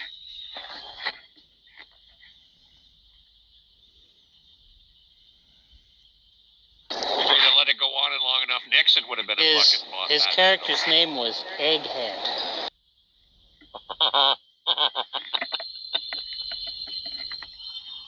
Interesting way to give the range 2 to 5 years. There it goes. I don't know why you insist on communicating with me, Josh. It's like you just insist on communicating with me. I don't know why. Like, you know, do you not get that I wish the most terrible things upon you and wish not to communicate with you? Hey, what's your problem with Josh, Gus? What in the fuck do you think my problem with Josh is? Oh. That he shaves his head? Please. That's the least of his fucking worries. Josh used to have a lovely head of fucking hair back in the day. What'd he do? I don't know. He fucking lost his mind. Oh, you mean about his hair? I don't know what he did. I mean, he lost his fucking mind. I don't know.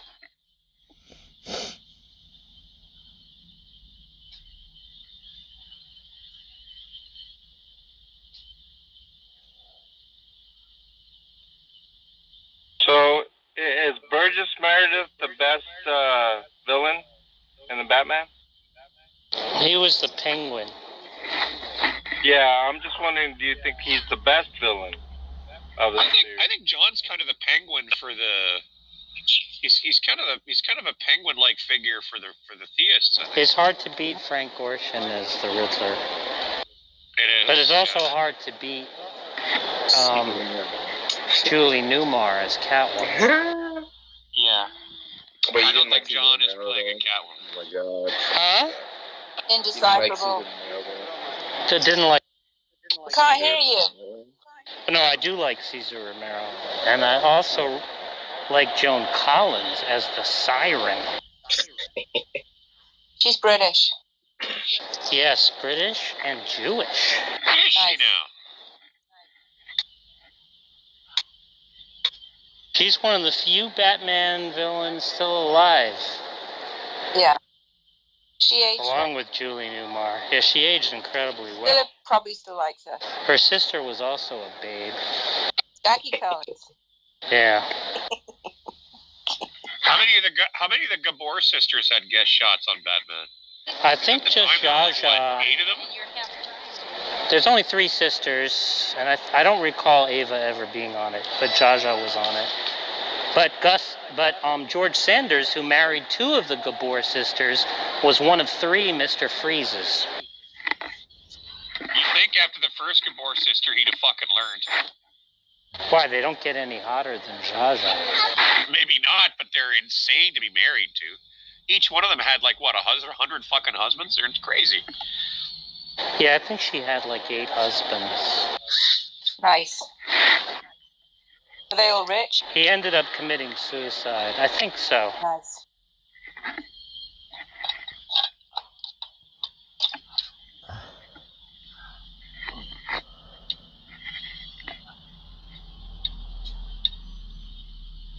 E-bikes here. You used to be on Discord, right? E-bike? Maybe these guys remember you. It's P. Mars. E-Mars, there you go. I don't think you're gonna keep that guy around for long. That's all he does is troll. Oh, he's a piece of shit. Got John. I thought I already blocked him. Every man is a piece of shit. That's what the Bible says. Yeah, that's fucking troll thing to say. Yeah, he was calling me an idiot in Praise I Am Street. Oh, Saw a stream just the other day. Not nice. Yeah, it's very mean. The other thing is he's Very usually hurtful. drunk. Hmm.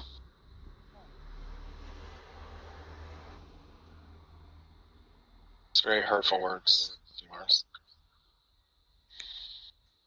Is he a theist or is he just like straight? No, I think he's actually a Catholic, believe it or not. Oh, really? Like Rooster. I never hear him like actually talking. I don't think. Does he talk? Occasionally.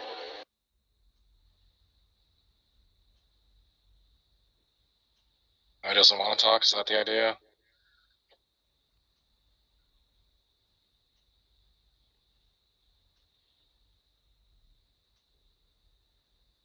I thought you guys said Rooster's a racist or something. Yes.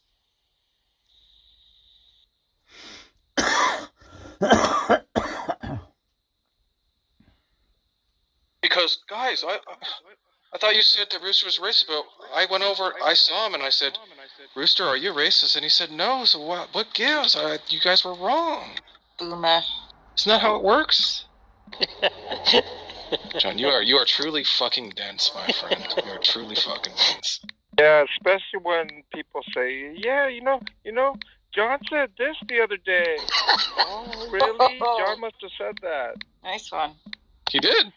Yeah, the only thing is that when people say you say shit, they have receipts, right? Because you always fucking say stupid shit, and then people play it back to you. So that's what's disanalogous about those cases.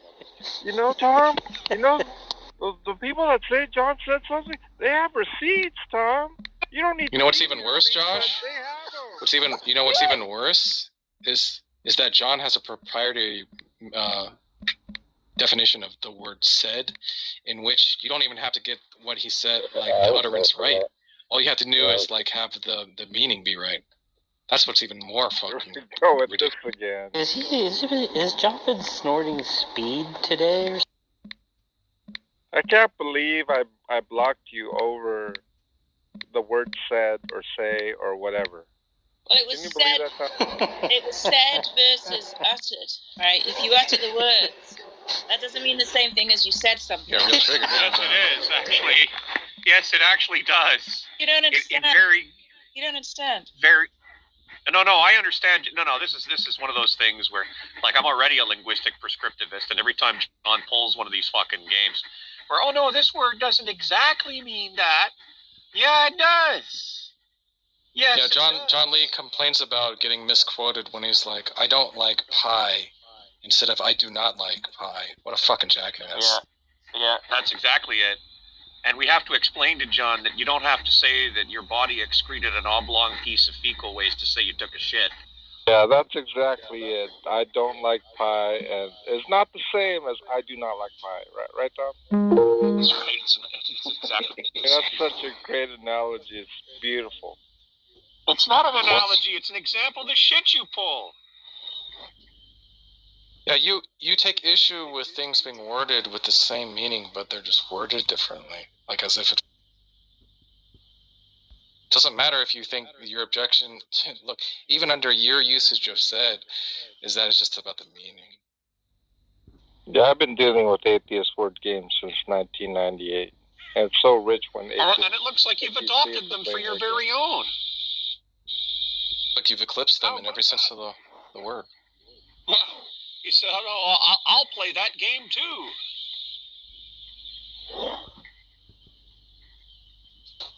Jacob owned you earlier, John. It was fucking amazing.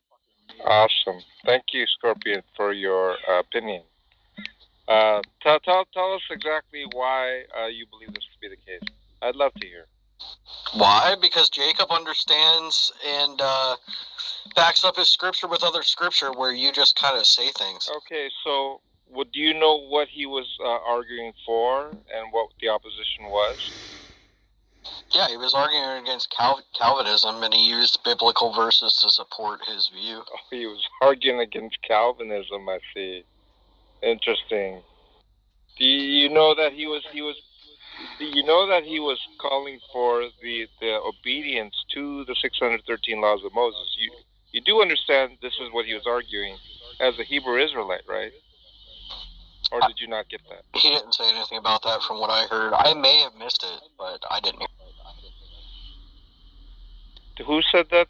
Was that you, Scorpion, that just said that right now? No, it was Pogan. Oh. Where's Pogan? I don't see Pogan. Of course it was him. Clean the fucking spuds out of your ears. Of course he said it. Yeah, I have a situation with listening and speaking. But okay, so Scorpion, wait. Let me get this straight. You didn't get that he was arguing for the Mosaic laws at all? Yeah, he was arguing for them. He was arguing that you're supposed to keep the law. It's not enough just to say that you have faith in Jesus. You have to bear fruit, and you don't bear any fruit, John. So you agree with his position that you ought to keep the Sabbath, not wear mixed clothing or fabric? Well, no, I don't believe. Shellfish. I don't believe that that's true, but I think it's more biblical than your view of the Bible. Okay, wait. So you don't believe that is true, but you think he argued for the veracity of the truth of his argument position? John, I'm an atheist. I don't believe the Bible, but I just felt like what he was saying was closer to what the scripture says than what you say, where you're just like, well, it doesn't matter what I do, and it doesn't matter what happens, and I can't change anything. Like, the Bible doesn't even have any purpose in your world. So I have a question. When you were a Christian, alleged Christian, you held to his views? Is that what you're saying? Don't do that. No, Gus, let me point this out to you. Last night, John was getting railed on really, really hard for a long time, as usual. And at the end of it, I felt a little bad for John because he seemed a little sad. So I revealed that was some where you personal... were wrong. I know, he got me a third time. But I revealed a little bit of personal information to John, and now anytime he can, he's going to bring that up as an insult. And I just think it's fucking hilarious. He's a creature without honor, right? I mean, once you factor that into, like, I don't know how somebody decides to follow God and completely have no honor. Like, is there nothing in the Bible that says, like, have thee some fucking honor, thou shit? Like, seriously, is there no verse in the Bible? I seem to recall something in there about it somewhere. How does that happen, John? How do you do that? How do you take what somebody told you in confidence? Well, maybe not necessarily in confidence, but told you in a moment of attempting to connect with you as a human, and then use that as a bludgeon with them down the fucking road. How do you justify doing that, John? There was in all things considered good. God willed this. John, I knew he was going to do it, so it's just whatever. But it's just funny because I knew it was going to happen. And I accept that I may perhaps be becoming more upset over it than you are. I get that, but it's this. He comes in here and he expects to be accepted as some sort of a fucking peer, and the fact is that if Jack got a piece of shit on the end of his shoe, John wouldn't be fucking fit to piss it off. So What the fuck? What the fuck? So Scorpion. Oh, it's Josh again. Hey, Josh, have you sold an automobile battery for kids yet? Observe the Sabbath, Scorpion? Sorry, what'd you ask us? Quote unquote Christian. I don't know what's going on. What happened?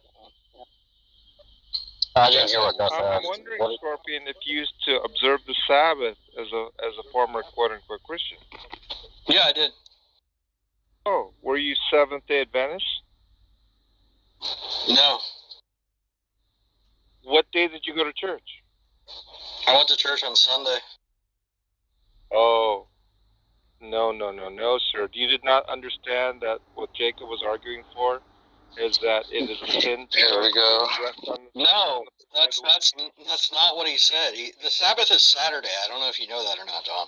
It's not. It's actually Friday evening until Saturday evening. Right, so it's not Sunday.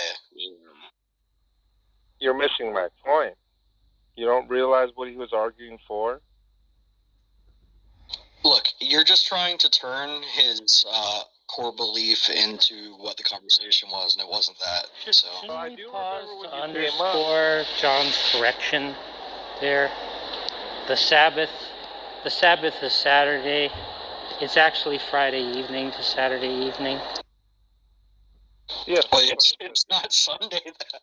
That's the funny part. Was you were saying it wasn't Sunday, and he sought to correct you when you said it was Saturday, but that didn't make it Sunday. No, he said Sunday, Jack. I said I'm talking about Scorpion. That's what I'm talking about too. He said Sunday, Jack. No, he didn't. You fucking moron. Jesus. No. I said, John, the Sabbath was on Saturday, and I went to church on Sunday.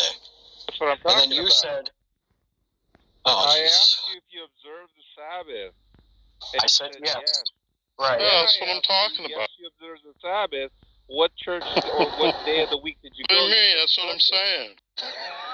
Yeah, I went on Sunday, then not Sabbath. Yeah. You said you observed the Sabbath. That was the first question you answered. Yeah, which is Saturday. Unbelievable. Just check. No, it's But actually anyway, Friday evening to Saturday evening. Shit, I was going to hell anyway then, because I partied every Friday. I mean, did you remember what you said when you came up? You said that he was passionate or something like that. You said that he sounded telling because he believed what he was saying, John, and that was the major difference. He believed what he was saying. He understood what he was saying. He could back it up. I don't agree with anything he said. Johnny, what's your stupid point about the Sabbath? I want to figure this out. What fucking point do you think you're making? Oh yeah, let's. Do you really want to know, Josh? Okay. I want to know too. I forgot. Jacob was arguing that we ought to obey the law. Christ commanded us to obey the law. And he himself, as a Hebrew Israelite, does obey the law, like things like pork and stuff. He didn't ask for the fucking preamble. But one of his main points was about the Sabbath. He's asking me, do I observe the Sabbath? I said, I go to church on the Lord's Day. Well, he knows what that is. That's the first day of the week, right? He's talking about the seventh day. And I said, no, I'm not Seventh-day Adventist in a sense, right, as a Protestant. So the whole point was that he went to go about to try to argue that I ought to go observe the Sabbath, that I ought to obey the laws, that this is by works that were justified. He started to go on and on and on. And Scorpion came up to say that he loved his argument or something to the effect, right? And so all I said was, do you even know who is arguing, Scorpion? And then he didn't even seem to know. So I said, do you go to church? I mean, do you observe the Sabbath? He said yes. And so I go, okay, you observe this. I was kind of surprised that, and I said, I was thinking, are you Seventh-day Adventist? And then so I asked him, what day of the week did you go to church? He said Sunday. And then so I said, that's not observing the Sabbath. And then he mentioned Saturday. I go, well, actually, the Sabbath is Friday sundown to Saturday sundown. Hold on. Is the point, Jesus Christ, I asked you for the fucking point. Is the point that in order to observe the Sabbath, you have to go to church on the Sabbath? Is that the point? That would be the point, yeah. My God, Jesus Christ, I didn't need any of that. You could have just said what I asked for, which was the fucking point. I don't think that's true, though. I think the Sabbath is the day that you're not supposed to do any work. I don't think you go to church on the Sabbath. Doesn't mean people go to the synagogue on the Sabbath. Yeah, I don't think you understand the basic tenets of your own fucking book, John. It's embarrassing. And that's why I said that what's his name did a really good job, because he knew what he was talking about, and you just kind of mumble on about bullshit. So like, if you're gonna be a Christian, be a fucking Christian. Yeah, and if not, shut the fuck up. Sounding a little weak, Sean. John, you're sounding a little weak. When I was a Christian, I didn't know any Christians that sat in their fucking car arguing on the internet all day, John. What are you doing for your community as a Christian? That's a beautiful red herring. Yeah, you don't really understand. First of all, Scorpion, if he's had a sit down with the elders, he would just explain to them why this is what would Jesus do, right? Because it doesn't matter what you do, right, John? That's how he came to. That's how he came to the philosophy of being in the pre 16 hours a day on Clubhouse talking, arguing. Yeah, I question whether he anyone simply here knows about the church polity. And he simply asked himself, WWJD, also known as "What would Jesus do?" That's how he came up with it. And Jesus would sit in his Prius and talk to people he disagreed with arguments. Right, because Jesus, what did Jesus do? He freed us, and so it's just only natural that he'd be in the Prius. He would drive a Prius, though. Self-righteous, right? You think Jesus Actually, would he'd probably go to Judea in a bicycle, right? Like, I mean, because probably go to Judea in like a pedal bike. But he definitely Let's go. He never, because he never would have made it to Judea if he just was sitting in his car all day, John on the internet, right? He'd still be in fucking Bethlehem. His mom trying to kick him out of the house. Yeah, you know, Haiti, I think Jesus would sit shotgun. I really don't think he would. I think Peter would be driving, don't you think?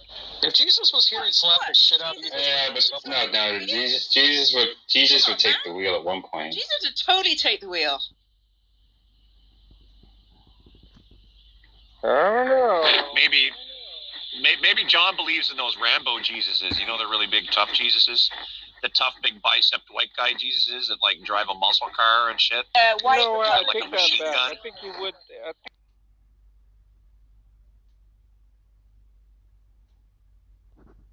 Oh.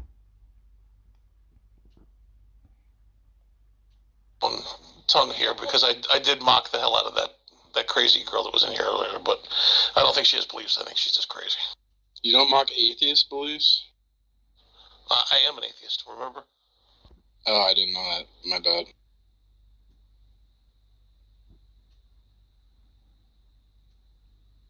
I think, CA, what you need to do to being that so many people seem to not know that, you need to start putting atheist and then conservative so people can kind of get that straight. Are you a lemon douche or a rose water douche? Let me check my list here. It's a vinegar douche. He's a green tea kind of guy. Yep, the name's still on there. Sorry, Haiti.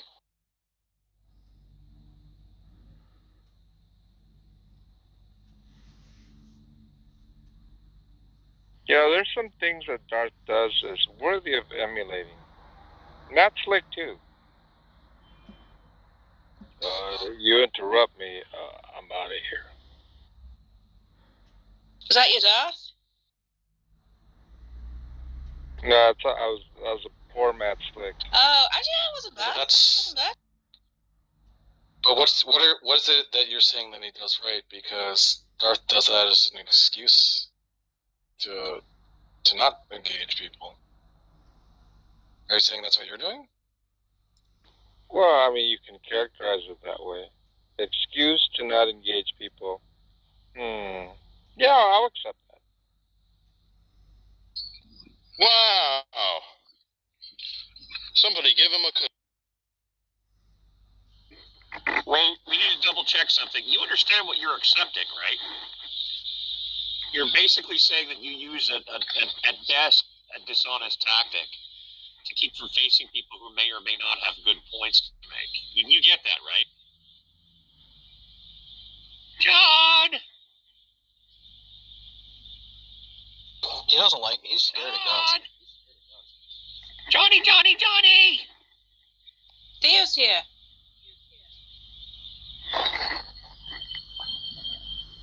Oh. I swear to God, he's a Teddy Ruxpin. He has to look for the tapes of the answers and put them in his back before he can talk. Teddy Ruxpin, bro. Keep the references in this century, bro.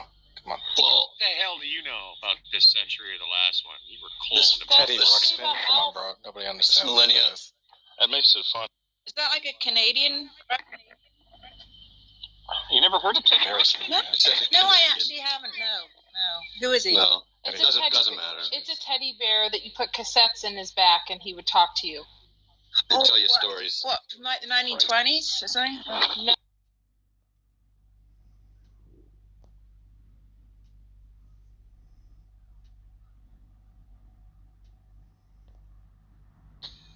Where I am. Yeah, do you like pray and stuff now, Murphy? Yeah, I do pray. Yeah. Did you do that before when you were like not identifying as a Muslim? Would you still like pray because you live in like a Muslim household? No. I didn't. My parents don't even pray. Oh, okay, I see. Would you say you're like happier now that you're like a Muslim? Yeah, I think so. I think I am. You're probably gonna end up like giving it up after like a bit. Maybe. I doubt it right now, but I mean, I doubted that I was gonna. Yeah, I really don't think so, actually. But I mean, you said like there's like you don't have like a good reason. It's like more like a pragmatic thing why you believe because it makes you happy. no, that was one of the reasons. I didn't say that's all of it. Oh, okay. I just said like probably just couldn't like make an argument out of it. But you don't have like a argument that you think is like a good argument for why Islam is true. No syllogism or something like that. I mean, no. No, I mean, well, syllogism is just a way to represent an argument, but you don't have like an argument that you think is like convincing. Like you don't think like the Quran is like an amazing piece of literature that can only come from God, or there's like scientific miracles, or there's like prophecies or something like. You don't believe in that stuff, right? As in that stuff is like convincing. Well, they're like a bit convincing to me, but like they're not why I'm a Muslim. They're not like the. They're if I figured out tomorrow that like all this is like not true, I wouldn't not be a Muslim.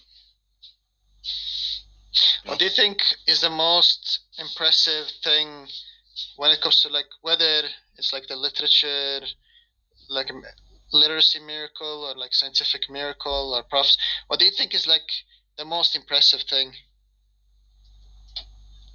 I've looked a lot at some of these things.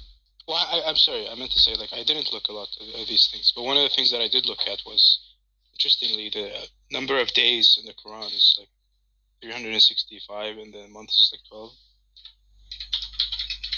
Even though they Are you don't sure? use the Gregorian calendar. solar calendar. Wait, what did you say? They don't use the Gregorian calendar. I don't understand what you're saying because you guys are talking. Why would the Quran have 365 days when the Arabs and the Muslims don't use the Gregorian calendar? They use the lunar calendar.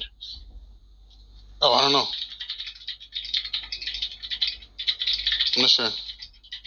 Then it should be 354. It shouldn't be 365 because there's 354 days in the lunar calendar. Yeah, but like it's weird nevertheless. Like that might be true. Also, it's like false that the Quran uses the word day 365. It's actually 475, and month is mentioned like.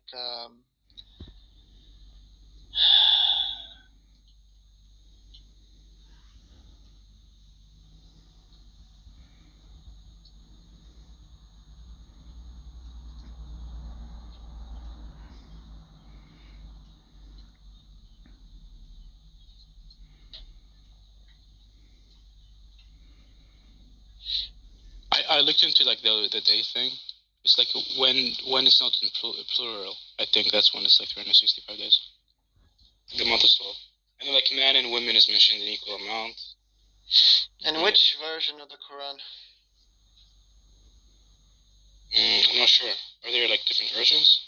Yeah, I mean you have like Warsh, Hafs, Qalun.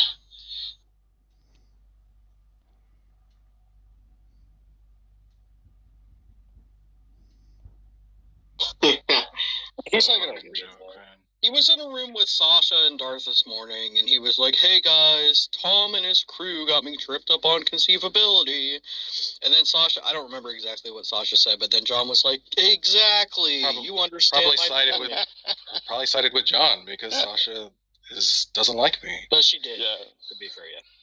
Sasha's trolling. So Sasha and Darth agreed with me because they don't like you, Tom? Oh my goodness. This is what you think? Dude. Yeah. The problem Sasha is would you're not smart literally enough to remember what wouldn't Sasha deny- told you, so you can't even fucking use it. So it's just another example of you being a fucking idiot. You think that if like it was reversed and Sasha liked me but hated you, that things would have gone the exact same, John? That's a very good question, Tom. I know you probably have a hypothesis on that.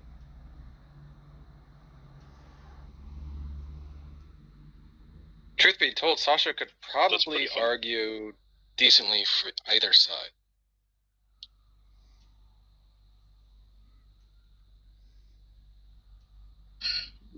Sure, she could. Wait, John Lee actually thinks that like. Wait, John Lee actually thought that this is all like on the up and up. Oh yeah, He's got the right view, therefore like Sasha agrees with him. Yeah, that's exactly how it went. Like Sasha was like, Did he ever say something like "Thank you"? He did, yeah. He's like, Tom, John, or fucking Tom is saying that I believe. That's pretty dishonest. It's super dishonest. Yeah, he was literally John, you just show me who's in the room, and then I'll tell you who's taking what side. John Lee doesn't even understand what was said. That's what's funny is I made a mental note of it when it happened, and I'm like, John's going to try to say this later, and he's going to botch the fuck out of it. I mean, I would even question whether or not anybody was agreeing with John Lee, but he may have thought it sounded something like they were agreeing with him. JJ's sounding more and more like Delano every day. Wow, big get. All right. John, you still can you even define conceivable yet?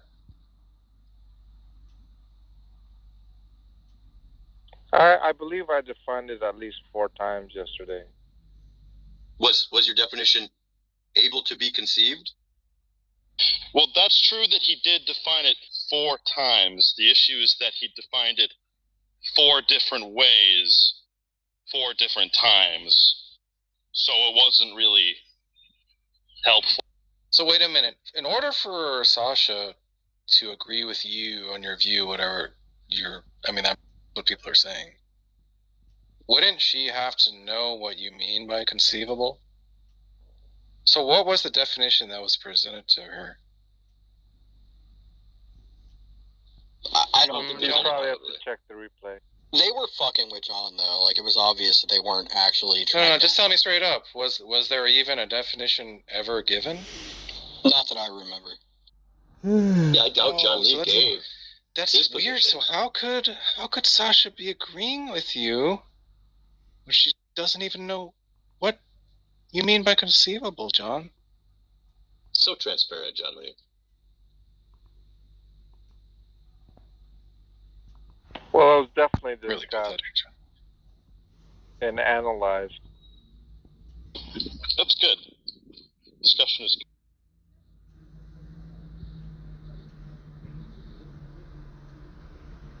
I think we can all agree on that. None of which meant anything to you.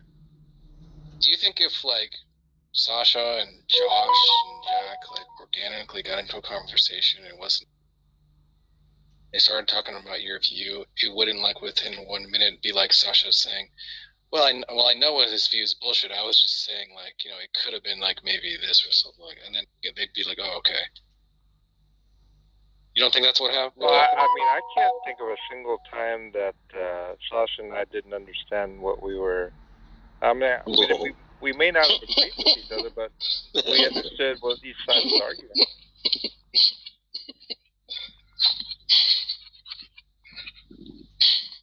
I mean, it's not even that funny anymore. It's just sad and pathetic, John Lee. Do you think that if Sasha were asked right now what your definition of conceivable is, that there would be a clear answer? And that we could take that answer and juxtapose it with what you said, and it would be the same. Do you think that? Well, it would be like, because I didn't give an explicit definition, I would have to. Oh, well, then how was she agreeing with? What was she agreeing with you on then? Of what we did discuss, and so the definition forthcoming would be something related to an understanding of what we discussed, which may not necessarily coincide with an explicit definition or description that I gave to you guys yesterday. Yeah, that's pretty good.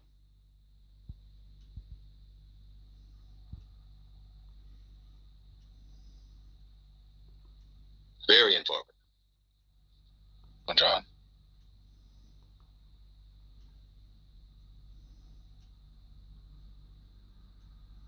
I think John might be the most dishonest person I know. It's fucking embarrassing. I know you keep telling yourself that, Thomas. It's like...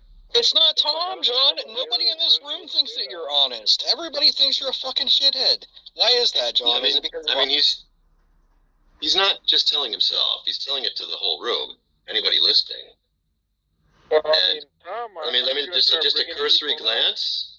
Let me see here. At least close to. You might get Raven to denounce me, Tom. At least half, probably. Agree with you. I think you might be able to get Raven to publicly denounce me, possibly. Who's Raven? Raven?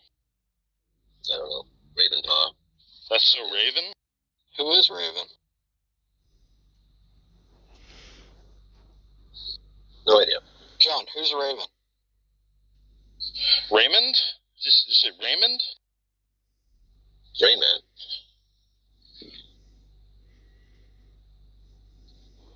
Well, from my understanding, Raven's everybody loves Raven. Christian Bible believer, or in that realm, and was very critical of him. So you might be able to get some sympathy for. Wait, does John not actually think that he's dishonest? No. No, he doesn't. Remember, he's shedding a light so that everything you say. Oh, did you watch? Oh yeah, I heard some of that. I heard some confirmation. This is last night. John said that he thinks of Clubhouse as his job, and he clocks in every day. It's crazy. Yeah, that was great. John. Did you ever watch that video though, Sean? That little clip? Not yet.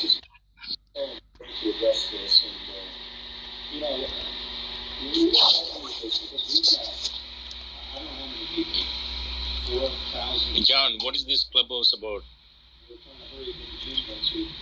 John, my friend. What is the clubhouse about? What? This clubhouse, I think, are Christians driving away people? Good question. Are CH Christians driving away people from Jesus? I would say no. That was just a simple answer, no. Yeah. I don't know why they have this heading, why would anybody say that? Yeah. Yeah, because I was in DC today. They are protesting about the new incident, not Iowa incident. So I was there, and I was proclaiming Jesus Christ there, and then nobody comes to me. But the whole media is for the in front of Supreme Court. So that's what it is. Nobody wants Jesus. You refuse to do that in the name of love. No, I don't want Jesus. Everything. A pseudo love. Kind of. They are driving away. Can you turn down your Fox News in the background? Can anyone understand this? Not really. Yeah, what I'm saying is Fox News. Okay. Well, that's another thing. Fox News? No, Fox News. CNN. So, this... You mean the Communist News Network? Am I right, guys? Yeah, no, Clinton News Network. Let's go, Brandon.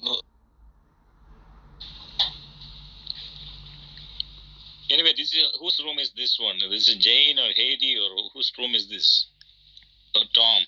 Who's responsible for this?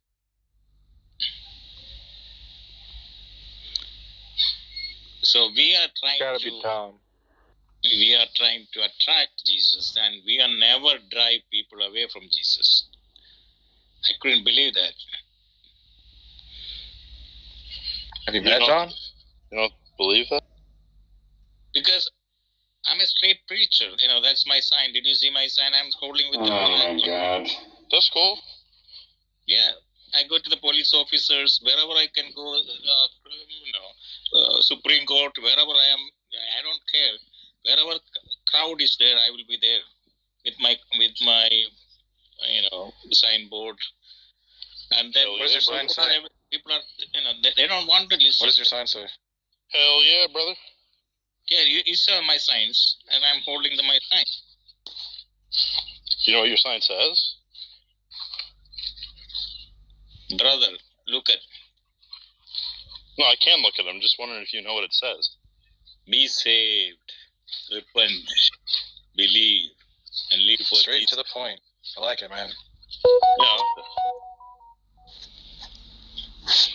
Good sign, Sean. Yeah. Could just say repent or perish. I like what John doing to you guys. John is always here with Jane and Heidi and Tom and JJ, and even though they make fun of him and all those things, but still he's strong. Great, yeah. Yeah, he's a good guy. He's a really good guy, man. Yeah. That's what it's. You're like somebody who watches a Twitch streamer doing like a charity drive at the end of the year, specifically for tax write-offs, so that they can get other people to pay their taxes. And you look at them and you say, "Man, what a good guy."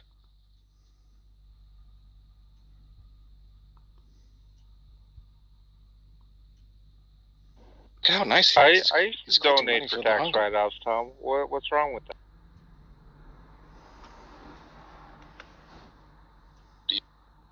Yeah, the worst thing John does. John, that's not at all what he was saying. He was saying that these Twitch streamers would hold fundraisers at the end of the year so that they could get a tax write-off for the fundraiser. So they weren't donating anything. They were asking for donations. Other people donate money, and then they give the bulk of the money, and then they get all the tax write-off. Yeah, it's a common thing with bigger Twitch streamers because we have to pay our own it's very tax. common. It's basically you just hold a charity stream at the end of the year, and you basically get the stream to pay all your taxes for the year. But the idea is that what? Never mind. Disregard. John's like, that's good business strategy, though. Yeah, but the point is, it's not because like, oh, they're so kind and nice. No, I get it. It's shitty. Yeah, I would never do. I have an example. I want you to okay. What I used to do, I used to have a lot of damaged clothes, right? Just building up, and I would just donate it to like whoever, right? And they'd give me a little slip and they'd give me like full market value, full retail value, I should say, for that particular donation, and I use it for a tax write-off, and it's almost like making a profit. Now, do you consider that wrong?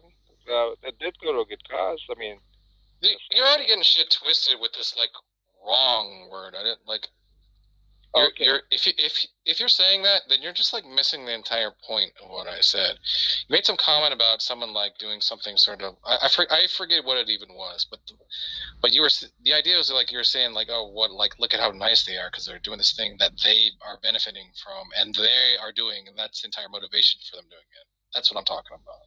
Well, my motivation to donate was for a tax write-off. That's my own entire point.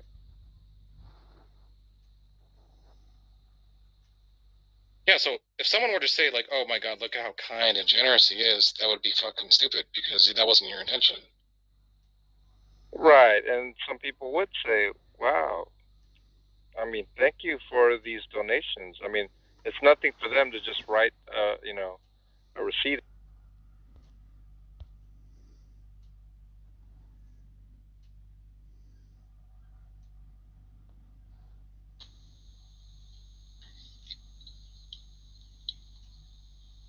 I'm gonna go to sleep. See you guys later. Good night.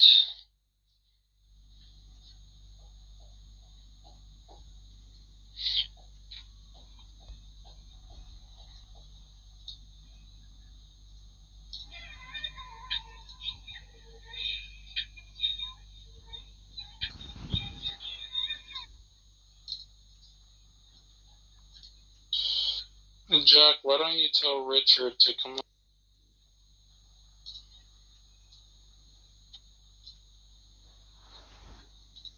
What time Who's Richard?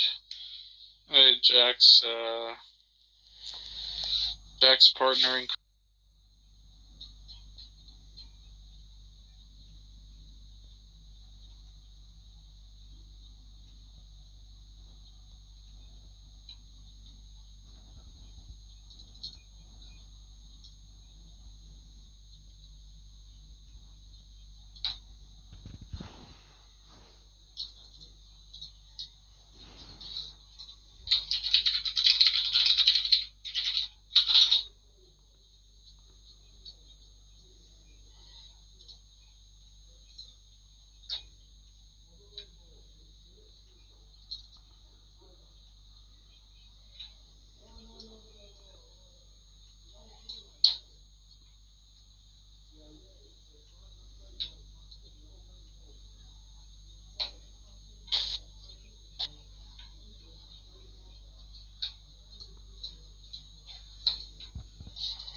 Who is this Timothy?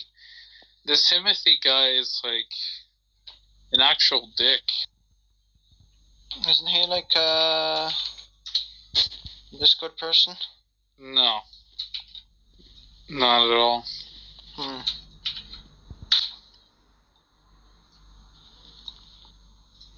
He interacts with like Muslims and goes around and like gives arguments against the view and like he speaks out against theocracy. He really is just like another, just like anti-theist in my eyes, at least. Just given he talks to Muslims. It'd be funny if he talked to Murphy.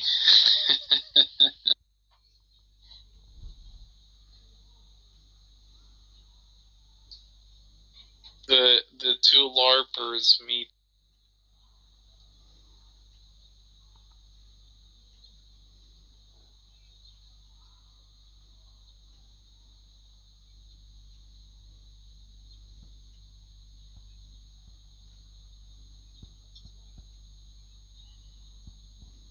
Hey, Jack, are you there?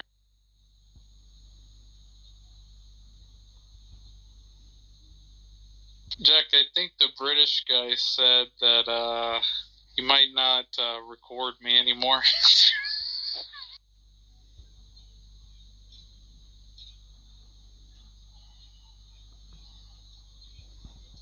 After what happened yesterday.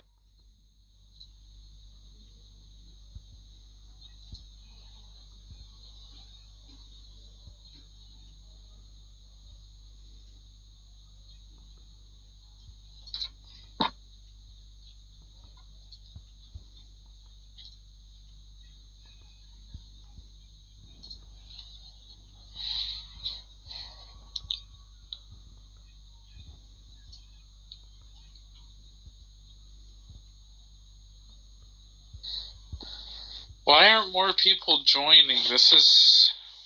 Man.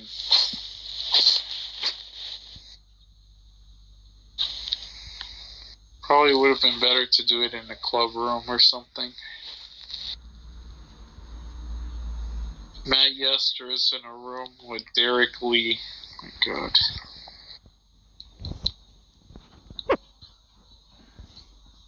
Why do you hate Jesus? What the fuck?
You saw my face in DC today.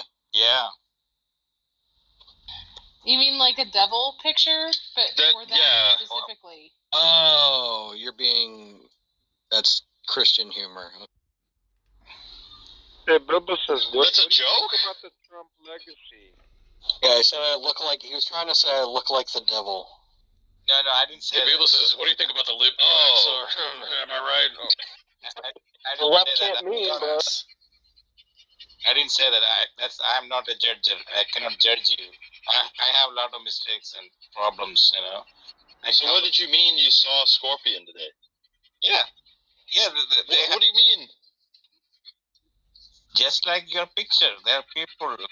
Okay, he saw a person with face paint of some kind. Yes. Oh, so, okay. Oh, okay. That's less funny. I was thinking he was differently. Like, Scorpion? I thought it was a corny Satan joke. I thought you look like the devil, like all the libtards over in DC. No, face paint. You know, just like this. People well, it was like that, just, I guess, less malevolent. Yeah. I mean, I am a libtard, so I guess, if the shoe fits. Or the face paint. Hey, Biblical, what do you think about the libtards? Am I right? I don't know. I didn't get enough pizza today. You didn't get enough pizza today? Sorry, Sam.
Oh, okay. There's a barbecue festival?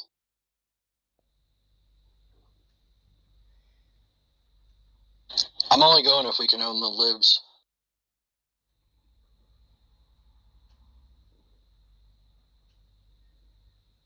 Dude, while we're there, why don't we order full racks of ribs and eat them right in front of vegans? We'll find some vegans around and they'll get really triggered, won't they, Biblical? Am I right? Homeless vegans. We could do that's 2 for 1. I sent a link. Go to that link. You can come tomorrow. John, anybody here? Yeah. Do you see that link? BB barbecue in DC. Okay, man. Yeah, we got it. What?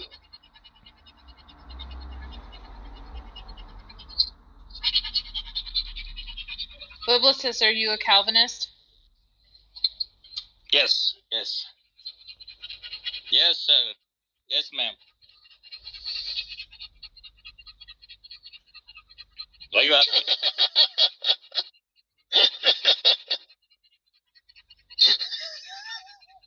I don't know what this obsession is with Calvinists. I mean, we're just Christians. No, you're not. No, John, I changed my name because of that. People are all asking me the same questions, and then now I say I'm biblicist. I'm not Calvinist. I'm biblicist. I believe in sola scriptura. I believe the Bible. So I changed. Whatever. Reformed. The point is, you can't just put Christian in your name because it doesn't convey what you want to convey. That's what I have in my bio, Sean. Yeah, I see that. Who asked me, Jane or Heidi? Somebody asked me, are you a Calvinist? Same thing. I was laughing because you said sir. I didn't notice at first. So the thing is, people ask me. So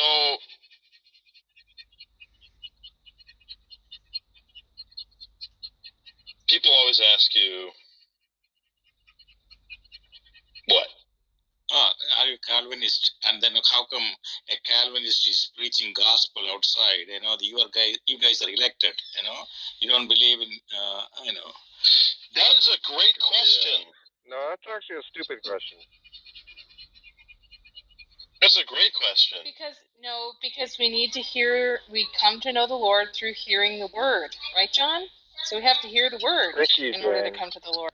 Thank you. Yeah, but that doesn't make sense because that's saying that God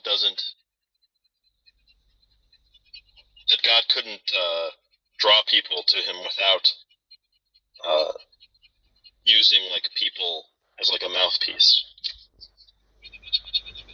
Well, He is a very weak God, so that would make sense. So your logic is bigger than God. That's the problem. It's a big problem here.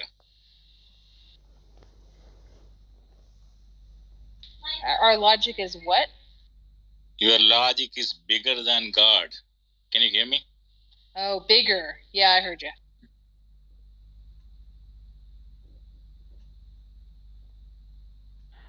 God is greater than philosophy. Right. But you see what I'm saying, Jane, that it's not really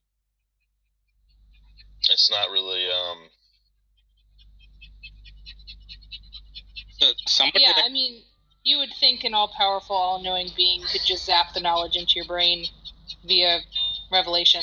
Well, he could do it however he wants. But the point is that, someone like John or Biblicist view is, internally inconsistent. Yeah, I agree.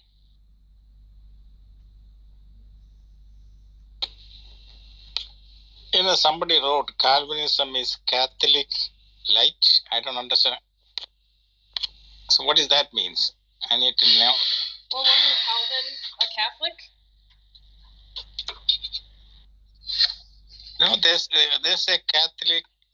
I don't know. Did you see the? I'm pretty sure he was. Back channel. Look at the back channel. I mean, not back channel. What do you call them? I guess he would have to have been born Catholic. Yeah, he broke from the Catholic Church in 1530.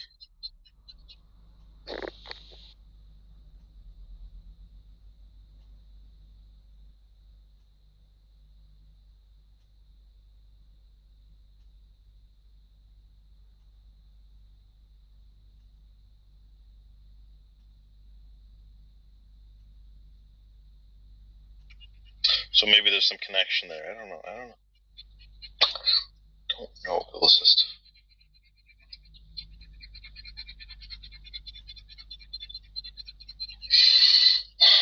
So, biblicist, how did you become a Christian?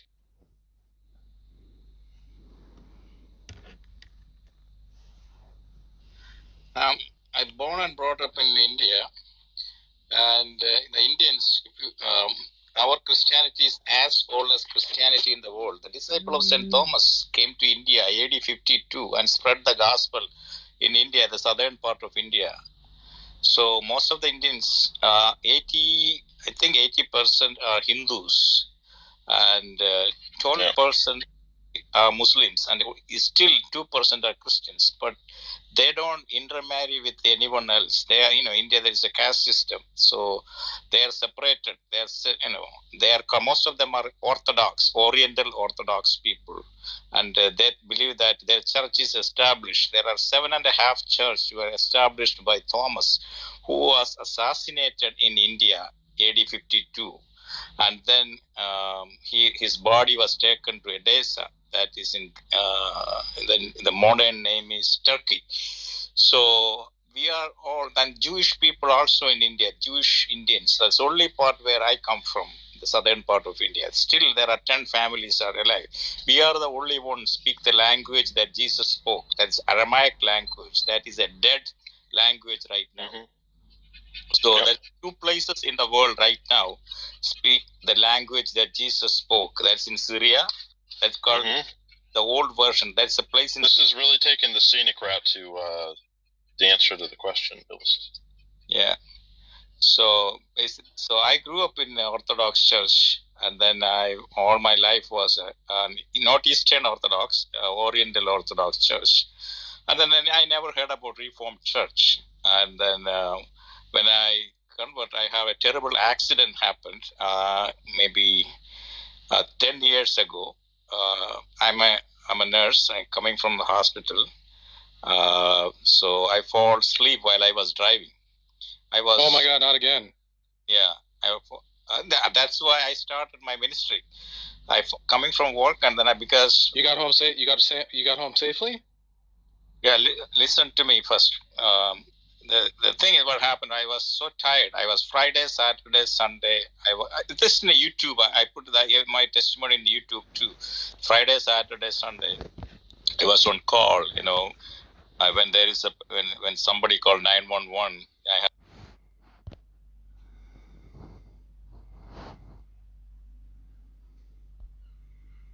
Okay.